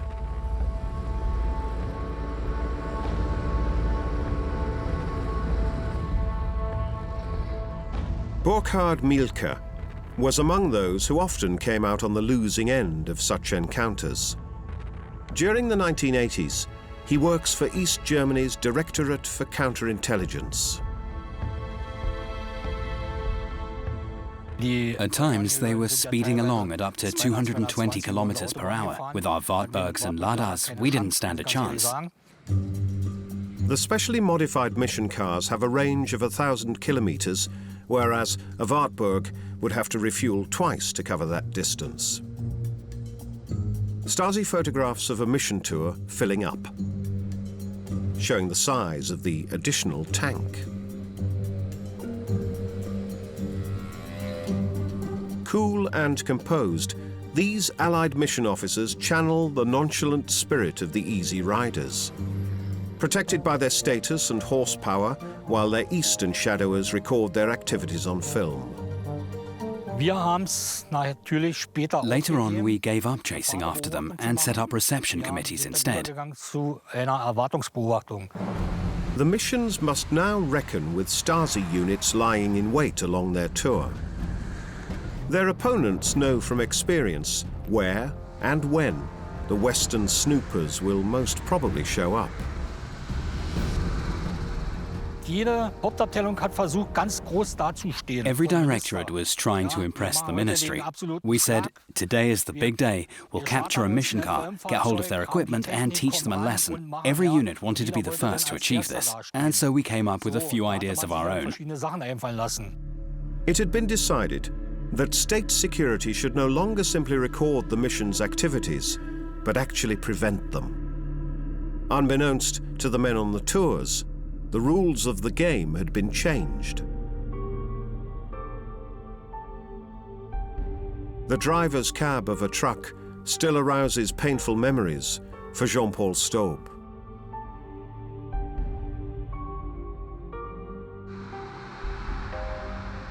To this day, it reminds him of an incident overshadowing his years as a tour officer for the French military mission.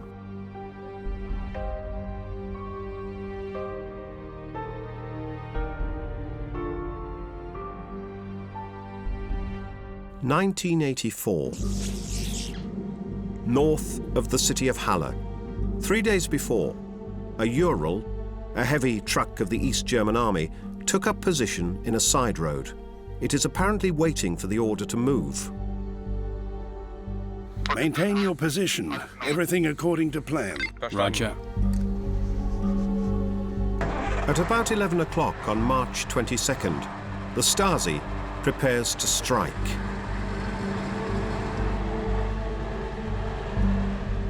Its target, a car of the French military mission on its way to observe a major exercise of the Warsaw Pact forces in East Germany. Jean-Paul Staub is riding in the back. We did notice an army jeep coming up from behind. It seemed like he was intending to chase us. But we were in front, so we sped up a bit, and under normal circumstances, we would have got away. But it's a trap. Suddenly, there's a truck ahead of them. It's the Ural. And it's behaving in a most threatening manner.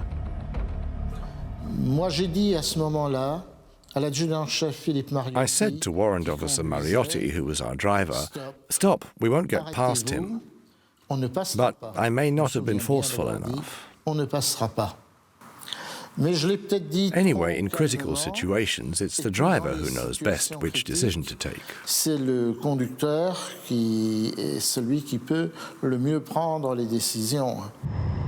Both drivers step on the gas. The soldier in the Ural is determined to block the French car, come what may. The result is a fatal crash. Stills from the accident filed by state security. The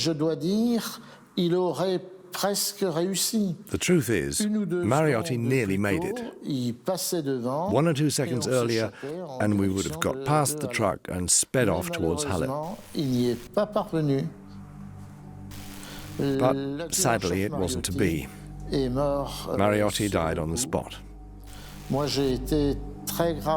I was severely injured, and our third man, Warrant Officer Blancheton, had a broken shoulder.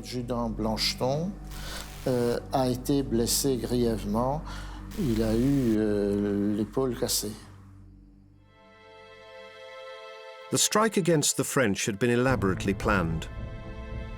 No less than 3 trucks had been positioned ahead of the French vehicle with a view to catching them red-handed in their illicit activities.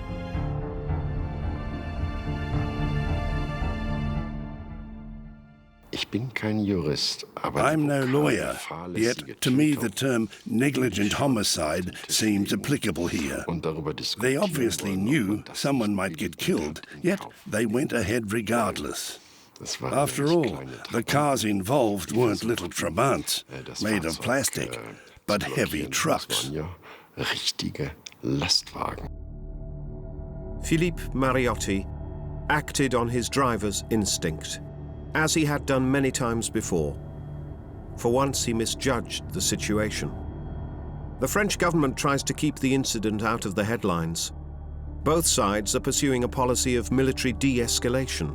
The death of a soldier must not get in the way of international diplomacy. He was buried discreetly, without military honors. An ignominious end to the life of a soldier. The garden of the former French military mission in Potsdam. In remembrance of Warrant Officer Mariotti, a memorial stone has been laid. His comrades leave their wreaths at the site of his death. An act that, too, is duly recorded by state security cameramen.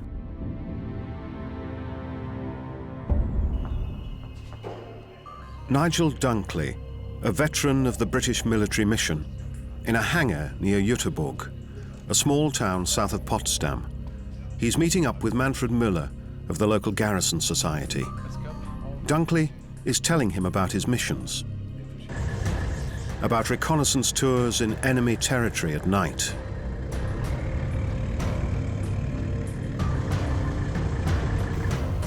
Manfred Müller has several items in his museum that were high on the British military mission's wish list in the 1980s.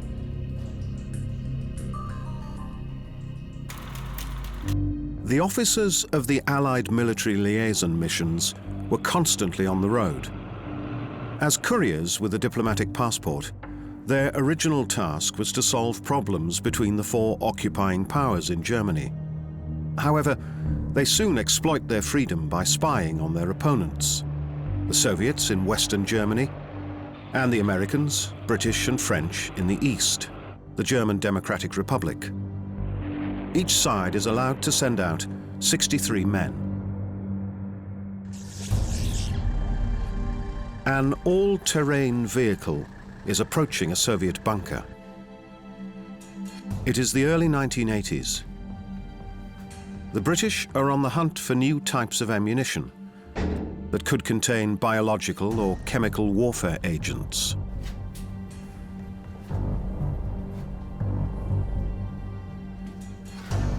The bunker should only be manned during military exercises.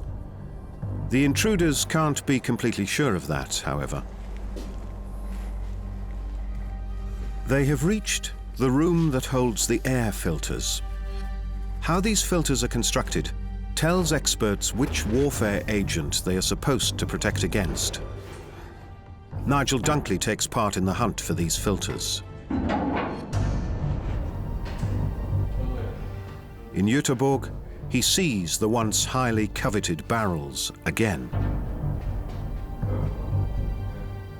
Dunkley never talks about the background of his missions. Most of it is still top secret. He only talks about what he experienced. It was dark. I dropped the filter that I was removing. The guard heard that, his dog barked, and so I ran away as fast as I could. There's no other expression for it. NATO insists on speeding up the investigation. How are the Soviet filters constructed? What warfare agents did the Soviets prepare for in an emergency? Could it be types of agents the West does not know of yet? In 1982, at a military exercise area, the British get their hands on the first filter. The news of the captured barrel hits the Ministry of Defence in London like a bombshell. The filter apparently protects against germs as well, biological particles being scattered by grenades, for example. In response, NATO is said to launch a research program to upgrade their own filters.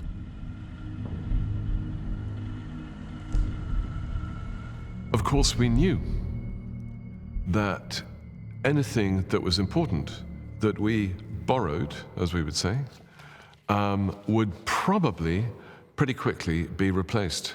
And so a few weeks later, we went back, and there was the brand new one. That was the one that we wanted, so we stole that as well. Afghanistan. Soviet troops have been occupying the country since December 1979. Moscow wants to break any resistance against the communist regime that has been installed in Kabul. The insurgent Mujahideen appear powerless in the face of full Soviet firepower.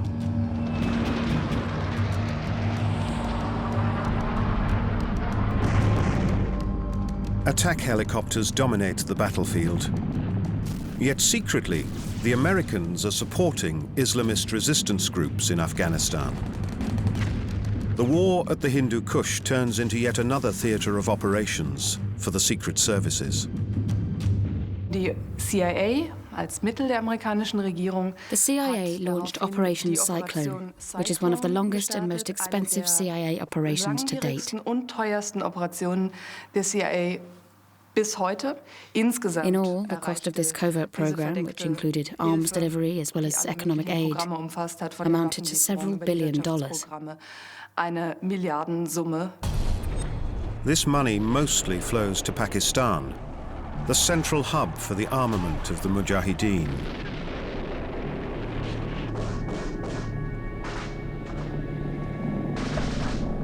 The CIA also supplies them with modern Stinger anti-aircraft missiles. The tide is starting to turn.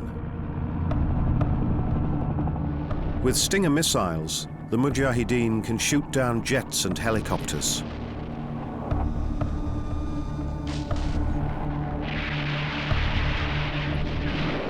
Soviet troops sustain severe casualties. In the mountains of Afghanistan, the superpowers' heavy arms are ineffective. The alliance of Mujahideen and the CIA win the war. The US bolster a partner who will soon turn against them, while the Soviet Union loses a lot of prestige. Roughly 1 million people die, 15,000 Soviet soldiers among them. Hind attack helicopters fly over East Germany. Scouts from a Western military mission observe a maneuver. The war in Afghanistan deepens the divide between East and West. Soviet troops exercise new attack strategies. The Hind pilots impressed me, and I was an attack pilot as well, albeit in jets rather than helos. They flew low, aggressively, and maintained positive control over the aircraft. I doubt that our helo pilots could have flown better than many of the Hind pilots that I saw. The military mission's task is to find out whether the Soviets are deploying combat units from East Germany to Afghanistan. They need to produce information, no matter how they get it. The officers with diplomatic passports put on thigh-length overboots and protective gloves. None of them know what they will have to touch that night. They check their flashlights one last time. The barracks rubbish tip is their target. But they are not alone. The smallest noise could give the scouts away and alert the guard. Examining rubbish tips at night was part of the British Operation Tomahawk, activities which had been classified top secret until just recently.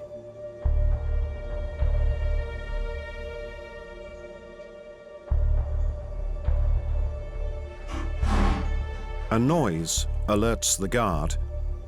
The snoopers scan the area.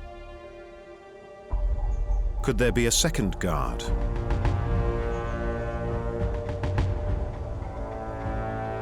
It is just a stray dog. All clear. However, scouts feared dogs on night missions, as Nigel Dunkley remembers. There were quite often wild dogs out on the rubbish tips. These dogs scared me, and I don't mind admitting it. One of them, I remember, came up to me, like they often did, and started sniffing around my leg. And I thought, this dog must have rabies. It's not acting properly. A single dog can put the men in danger. After half an hour, the guard finally gets in his jeep and drives off.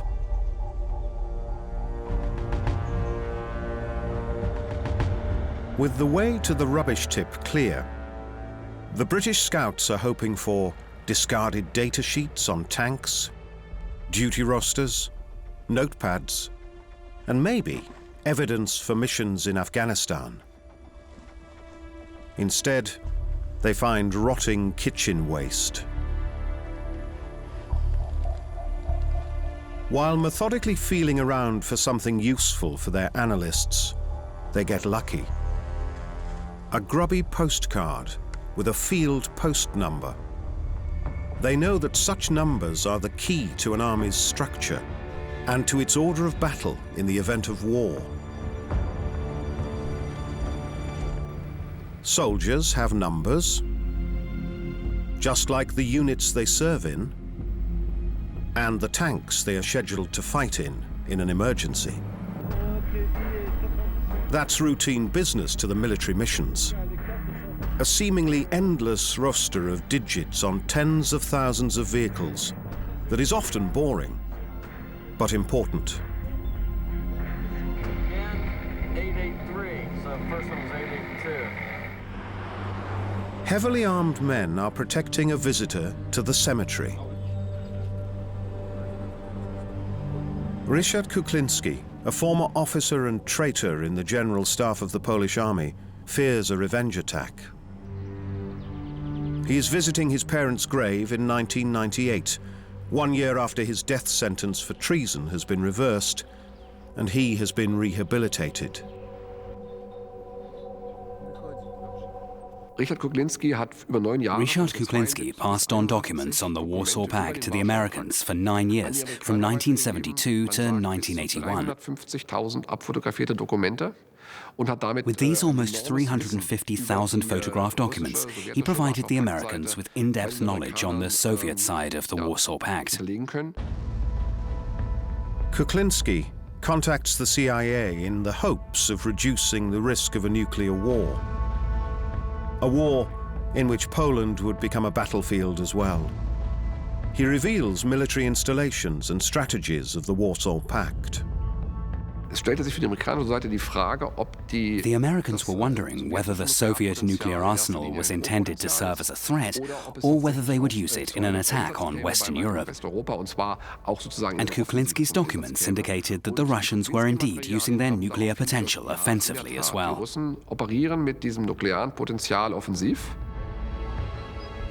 Poland in the late 1970s. The labor union Solidarity is challenging the communist regime.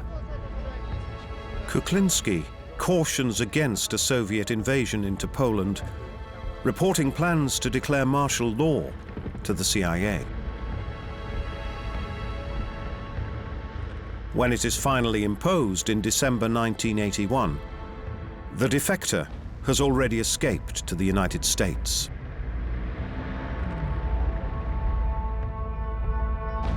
Hiding in boxes, Kuklinski, his wife, and their 2 sons are smuggled out of the country via East Berlin by the CIA. In a transporter, disguised as diplomatic baggage, they escape at the last minute.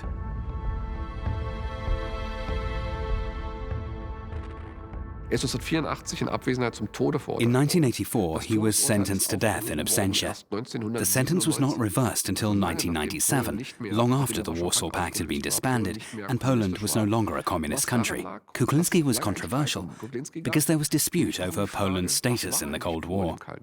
Was it a sovereign state? If so, Kuklinski would have betrayed Poland and could be considered a traitor even today. Or was it just a puppet of the Soviets, and Kuklinski had therefore only betrayed the occupying power? Ryszard Kuklinski does not fall prey to an act of revenge. In 2004, he dies of a stroke in his exile in the US. To the present day, he is a controversial figure in Poland. The Warsaw Pact is not the only victim of a master spy, however. NATO is as well. This spy's employer is the Ministry for State Security of the GDR, the Stasi. His code name is Topaz, his real name is Rainer Rupp. As a spy, he makes no mistakes. It is not until 1993 that he is arrested and put on trial.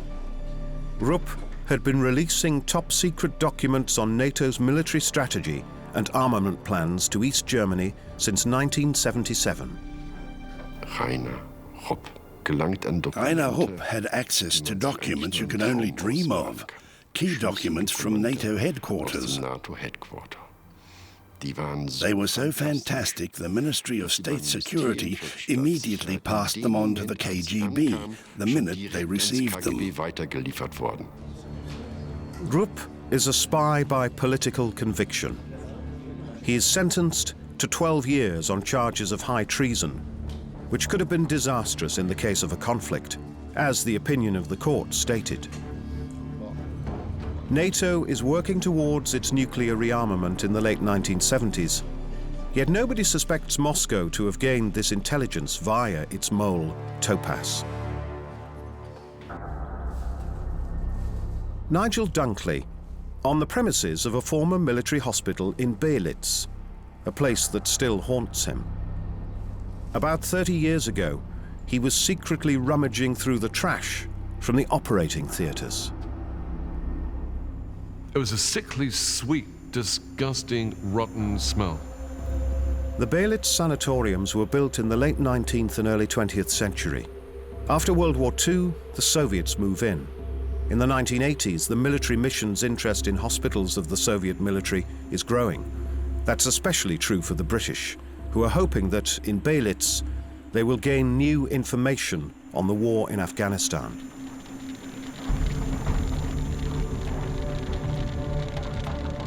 The Soviets suffer severe casualties in the Hindu Kush.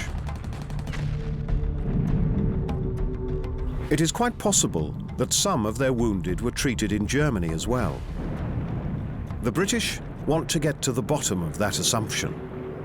That is why Dunkley is sent to Belitz on some of the most depressing field trips he has ever been on.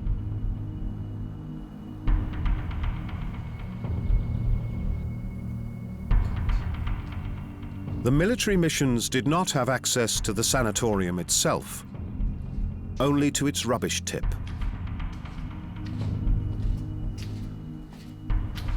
Coming back to this place after all these years still is a very emotional experience. When I think of what happened here, when I think of what went on, the number of people who suffered here from the Soviet army, for me still, all these years later, it is still a very, very moving experience. The operating theatres lie in ruins, but it only takes a few of the remnants to send Dunkley back on a journey through time. A medicine cabinet in the anesthesia department provides a window into the past.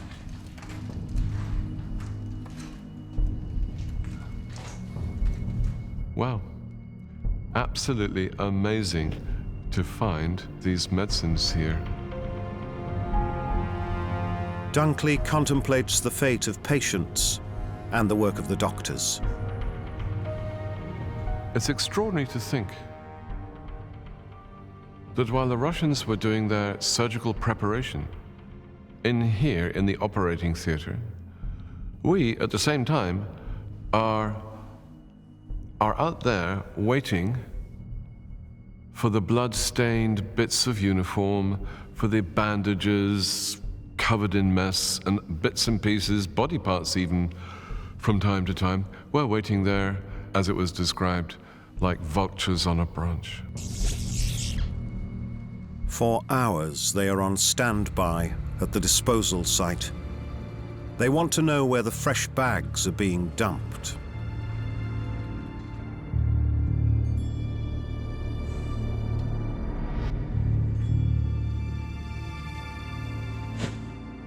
As soon as the dust cart leaves, their work starts. Dunkley discovers remains of amputated tissue in a boot. A find that upsets him.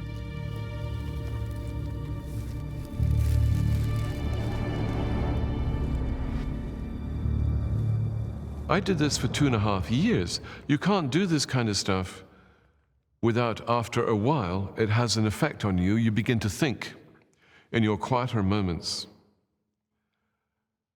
what you have found, and then you begin to wonder about the fate of the young person whose jacket pocket you looked through.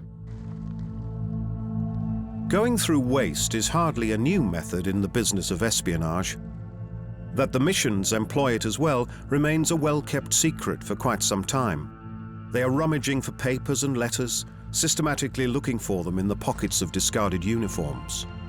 In a uniform jacket pocket, there was this letter that said, "Daragaya Mat, dear Mum, dear Mother, I think I'm the last one left.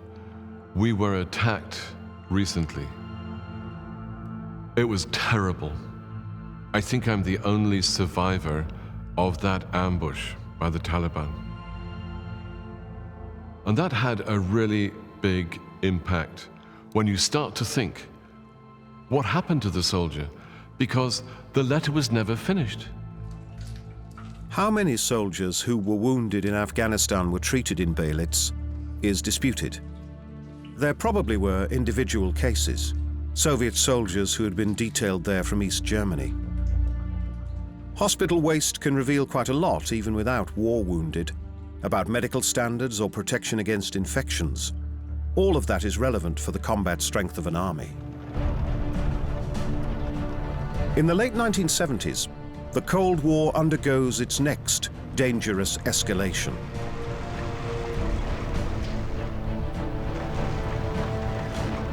Each SS-20 carries 3 nuclear warheads and could reach any location in Western Europe from Russia. A nuclear conflict confined only to Europe is looming.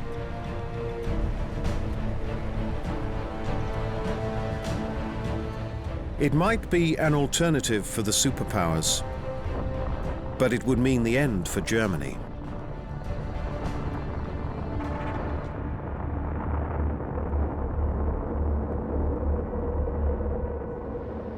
In West Berlin, the ruin of a listening post, shrouded in mystery, is rotting away. Its protective sheathing in tatters, its antennae dismantled. Helmut Müller-Enbergs, an expert on secret services, is imagining the babble of voices on the airwaves that the spies on the Teufelsberg, the Devil's Hill, used to listen to. They don't know what's happening in the east, but from this location they can take a peek at the desks of their enemies, so to speak. Where are tanks being moved? Where are maneuvers being conducted? What is going on? The Americans and the British use Teufelsberg as a base for spying. 1,500 personnel intercept, translate, and analyze in shifts. Their antennae pick up communications several hundred miles away. If there hadn't been sources or agents of the Stasi here, we probably still would not know who was on duty here or how many of them there were, and we wouldn't know what was recorded. Teufelsberg is one station in a global network operated by the National Security Agency, or NSA. An effective squad of eavesdroppers that, in the early 80s, is still top secret. However, that is about to change. With James William Hall, a US soldier working at Teufelsberg. In 1982, Hall begins passing on secret documents on the American eavesdropping operations to the KGB and the Stasi. Among them were long lists of the NSA's targets.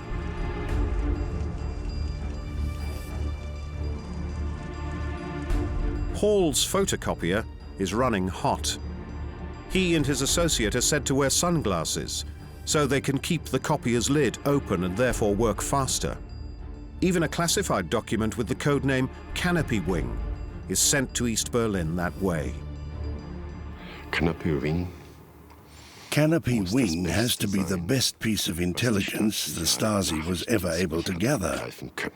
Unfortunately, we cannot read the documents today. We only have their projections, statements, and hints about them. But with all the speculation combined, we can assume that the State Security Service had the ingredients required for a preemptive nuclear strike.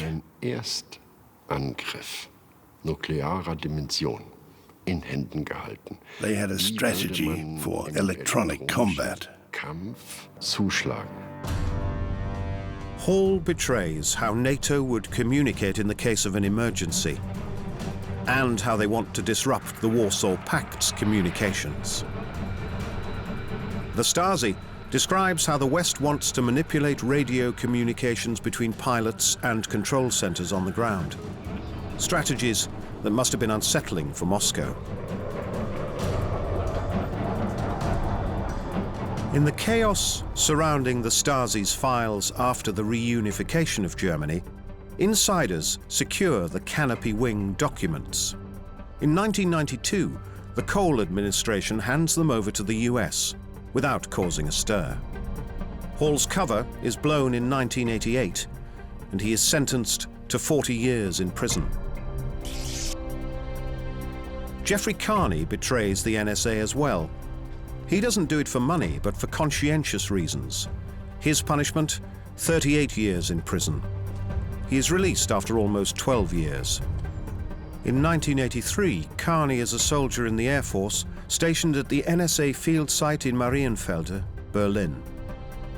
That is where he learned about operations which still disgust him today. We didn't simply want to provoke the sleepy guys on the other side to see what they would do. We actually wanted to set off the alarm, literally the alarm. For those who don't know, that means we were planning to provoke the Russians into thinking it was the real thing. Think about what that means. An actual alert. 1983, the Cold War, Able Archer. Carney provides only vague hints, no details. He might have to go back to prison if he were more specific.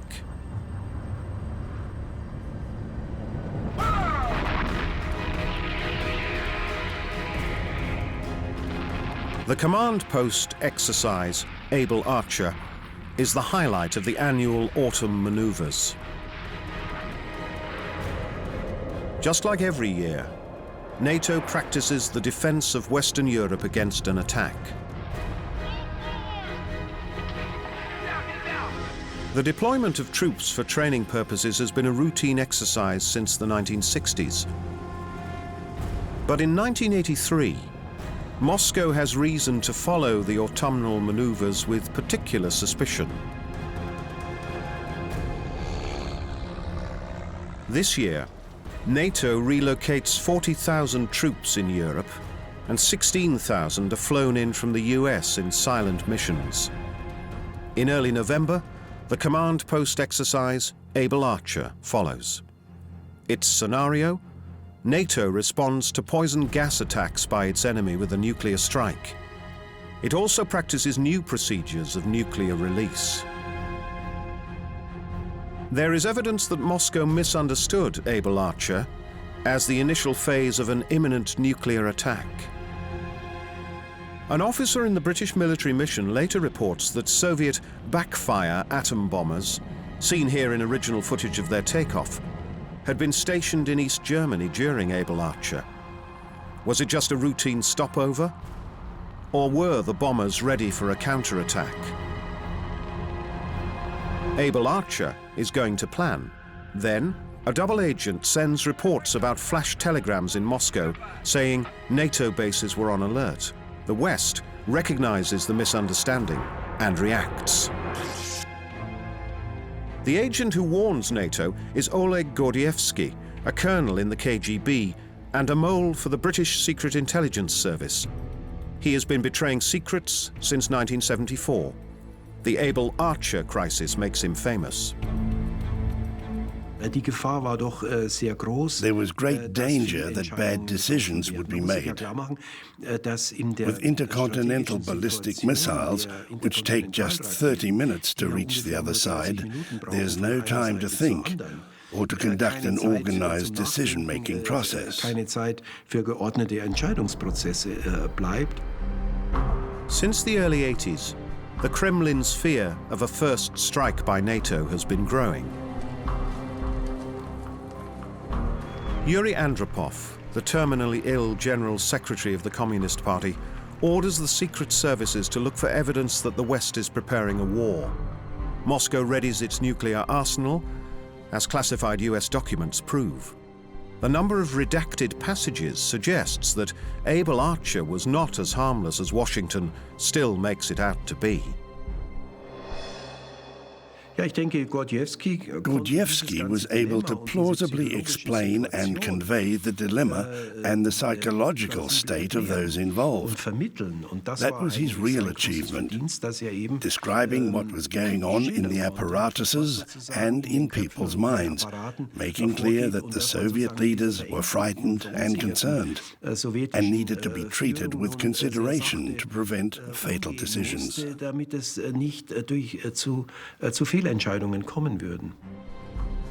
NATO takes Gordievsky's message seriously and abandons certain parts of Able Archer. In 1985, Gordievsky comes under suspicion. He flees Moscow by train and is smuggled into the West by the British Secret Service. Today, he is living near London.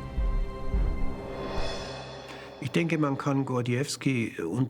the many defectors in the Cold War who went from the east to the west, Gordievsky was one of the few we can ascribe idealistic motives to. He really did want to keep the peace for both sides and avert a catastrophe.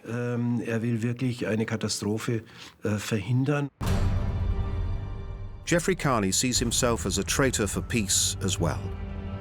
He sees the NSA deliberately creating confusion within a nuclear power as reckless. When he comes under suspicion, he disappears and assumes a new identity with the help of the East German State Security Service.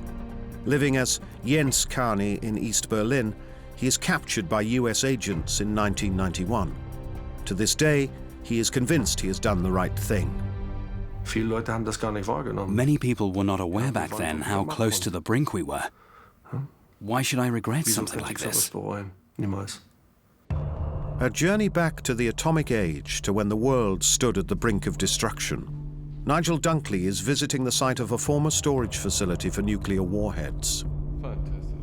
Fantastic. Amazing. The crane runway to transfer the warheads is very well preserved. An air conditioning system provided a constant storage temperature.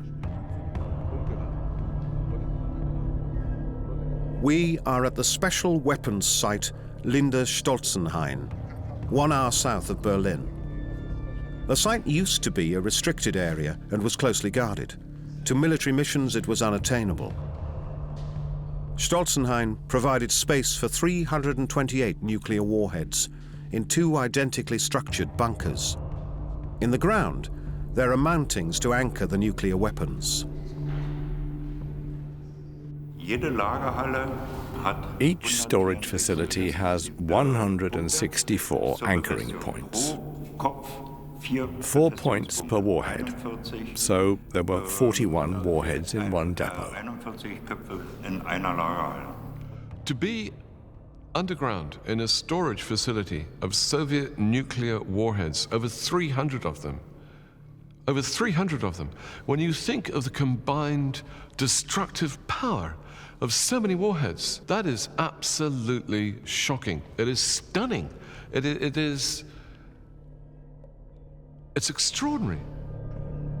Manfred Müller, the bunker guide, appears conspicuously well informed, and Dunkley wonders why. And so I asked him, I said, Manfred, what were you?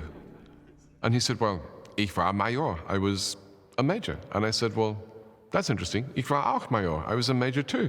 And then we both laughed, and we both realized that we must have been exact contemporaries, but exact opposites. So we were opposite each other. He was, for me, potentially a very dangerous person in those days. But here we were, laughing, talking, and the nice thing was being very friendly with each other. 2 former enemies who are now friends. I think that's fantastic. Thank you for the information. Oh, you're welcome.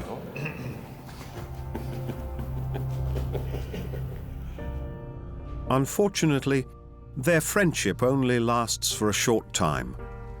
A few months later, Manfred Müller dies.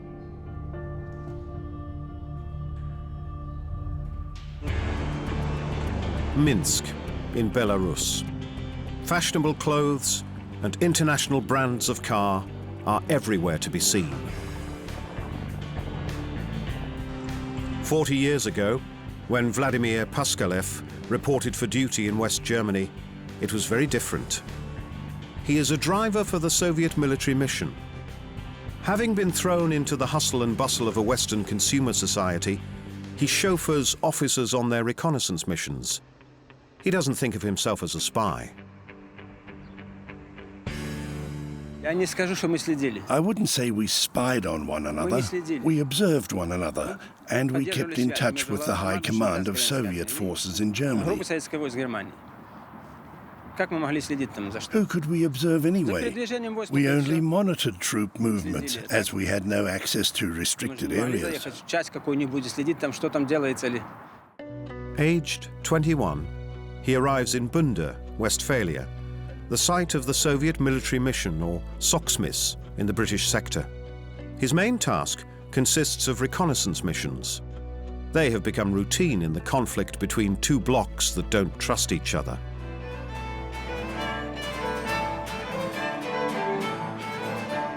Paskalev's superiors are officers in the Soviet Military Intelligence Service.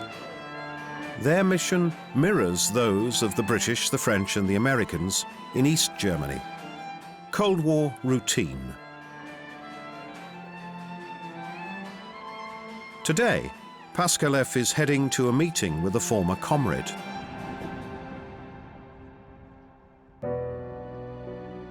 Miodya, in the Belarus countryside, 3 hours from Minsk by car. Sergei Sidorenko is expecting Paskalev. The two have made contact via the internet, almost 40 years after their time in Germany. Sergei used to be a driver as well. He was with the mission in Frankfurt. Today he is in a wheelchair as he lost his leg after a stroke. A great misfortune that forced the long-distance truck driver into retirement. His photo album reminds him of a better time, when they were driving fast cars through Germany. Did the police constantly chase you too? Yes, British military police always followed us. Just like Western missions did in East Germany, the Soviets operate within sight of counterintelligence. This is a surveillance video filmed in Frankfurt. A few years earlier, it could have been Sidorenko behind the wheel. US military police are waiting at the gate. All of a sudden, they take off at full speed. The car chase is on. The Soviet missions are suspected of conducting intelligence operations as well, such as using dead drops to pass on classified material. However, there is no proof of this. These car chases are familiar to Sidorenko, who finds them to be a nuisance. This photograph shows him in 1979 near Munich. Soon after, he will find himself with a gun to his head as German armed forces stop him. His officer had been trying to take pictures of an anti-aircraft system. For hours, he and his officer are trapped before the Americans rescue them from their predicament.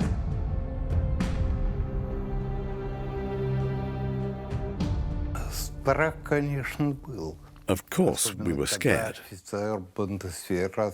especially when that officer from the German army was pointing his gun at me. I thought, that's it, I'm going to be shot. And my, up until that point, short life passed before my eyes.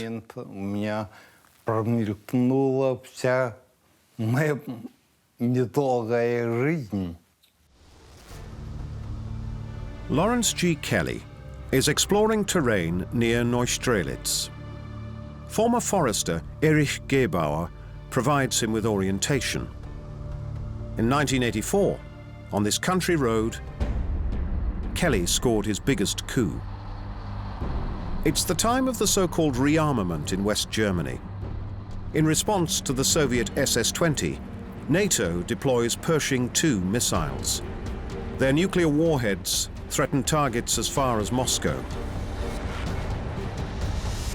The nuclear confrontation in the middle of Europe intensifies.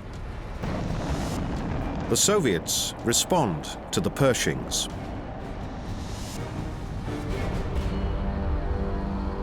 Night convoys in East Germany spell trouble. Kelly encounters one of those at the time.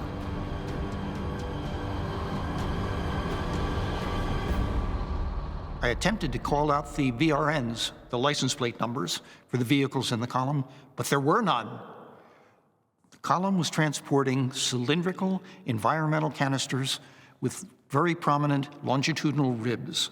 And those ribs were the primary signature feature for the scaleboard system. The SS-12 scale board is a well-known missile model, but it has not been seen in East Germany before. The SS-12 has a range of 560 miles, enough to pose a nuclear threat to Pershing II sites in West Germany. Kelly is taking pictures of the ominous canisters from his tour's moving car. He expects the Soviets to force him off the road any second, yet they don't react. It is only later that it becomes clear how important his photographs were. They were actually the first ground-level shots taken of this component of the weapon system at all, at least in the West. The public does not see the ribbed canisters of the SS-12 scale board until they leave East Germany in 1987. 1 year earlier, US President Ronald Reagan and Soviet General Secretary Mikhail Gorbachev had agreed to eliminate all intermediate-range ballistic missiles from Europe in the INF Treaty. Not only the SS-12, but also the Pershing II and SS-20 missiles were destroyed. Yet despite the policy of détente at the highest level, the spying war continues. Robert Hansen ranks as one of the most serious traitors in the history of US intelligence services. It takes until 2001 for the FBI to expose and arrest him. Hansen holds a key position in US counterintelligence, a dream position for a KGB mole. Hansen ist also ein gläubiger Katholik, geht in die Kirche. Hansen is a devout Catholic. He attends church, has a family and several children, and is a devoted father. None of that fits the pattern. Passen nicht zu dem in das Schema. Traitors usually have broken biographies. Somebody who has divorced 3 times and is an alcoholic would be more typical. Das ist schon eher typisch. Mere greed is what drives the supposedly upright citizen. He begins his lucrative double-dealing in 1979. The investigative authorities estimate that over the years he has received $1.4 million in payment. As an intelligence professional, Hansen knows the pitfalls of the business and avoids them. Die Sowjets wussten bis zur Verhaftung nicht, wer dieser Mann war. The Soviets didn't know who he was until he was arrested. He never met with anybody. He was extremely cautious and very clever. That's why it took so long to find him. Hansen's arrest is a shock to US counterintelligence. He disclosed the position of secret bunkers for the government and information about operations against the KGB. His worst betrayal, however, was revealing CIA sources in the Soviet Union and thereby sending these informants to their doom. Dass einer diese Kaltschnäuzigkeit hat und being this cold-blooded, without showing any external signs, and committing such a crime, make him the perfect criminal. Das macht ihn dann sozusagen zum perfekten Verbrecher und he should have been sentenced to death, but narrowly avoided this fate by providing comprehensive testimony. Hansen is sentenced to 15 consecutive life sentences without the possibility of parole. Aldrich Ames is serving a life sentence as well. In exchange for several $1 million in blood money, he sends US agents in Moscow to their death, yet he shows no remorse.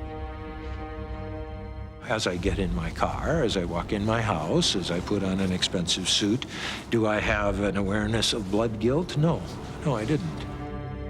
He shows no sympathy for those he has betrayed, even as they are executed by the KGB.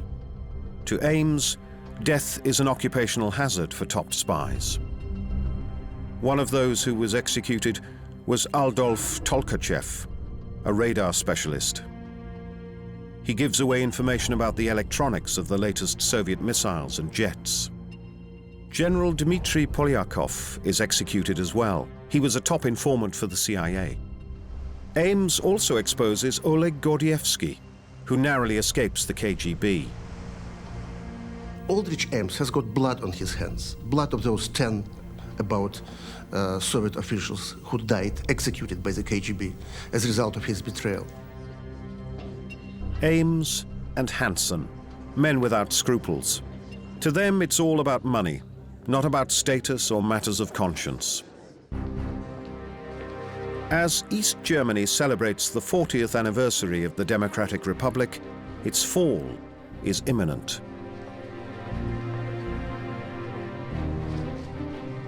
Gorbachev presses East Berlin to implement reforms. He makes it clear to the SED that Moscow will no longer employ its troops against the groundswell of revolt in East Germany. The crucial question remains whether East German security forces would take up arms to save the Republic.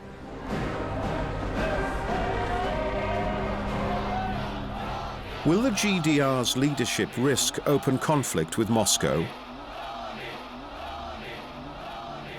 West Germany's Federal Intelligence Service sends an all-clear signal to Bonn, drawing on sources in East Berlin that have not been revealed to this day. Und da hat man nun feststellen können, it showed how dependent the GDR and its SED leadership was. Führung völlig unselbstständig war. They were not allowed to make such a decision themselves, but received orders from Moscow not to shoot. The very moment that order was issued and leadership followed it, it was basically all over. Befolgt wurde von der SED-Führung, war die Sache im Grunde genommen gelaufen. On November 9th, the wall comes down. The paralyzed regime watches on as their people's desire for freedom becomes overwhelming. This is our time at last, the time for freedom. Germany is on its way to reunification. The Cold War is ending. And the withdrawal of hundreds of thousands of soldiers starts, in the East as well as in the West. With the reunification of Germany in October of 1990, the era of the Allied military missions ends as well. Back in Belarus, in Sergei Sidorenko's garden, this countryside idyll does not seem quite right for him. During his time with the Soviet military mission in Germany, he was always on the road, as he was later as a long-distance truck driver. Today, he is in a wheelchair. He got to know Lawrence G. Kelly via the internet. They share memories of their service in the missions.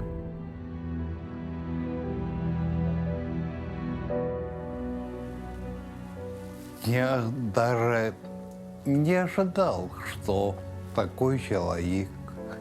I did not expect a high-ranking officer of the American military mission, such as Kelly, to establish contact with me, a soldier of the Soviet mission. Бывшим солдатом советской миссии.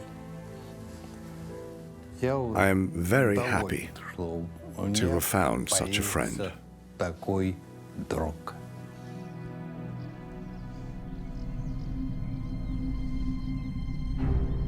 Sergei Sidorenko is back on the road. His new wheelchair has restored some of his freedom.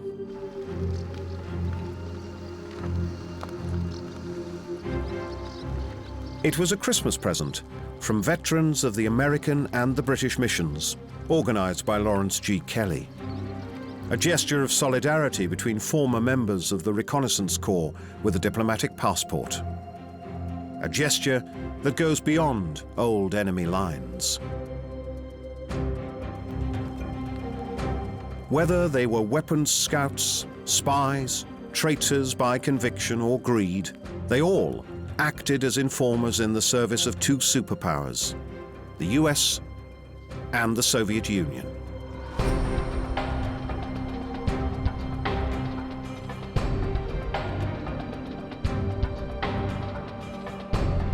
Many risked their lives, and some even lost theirs.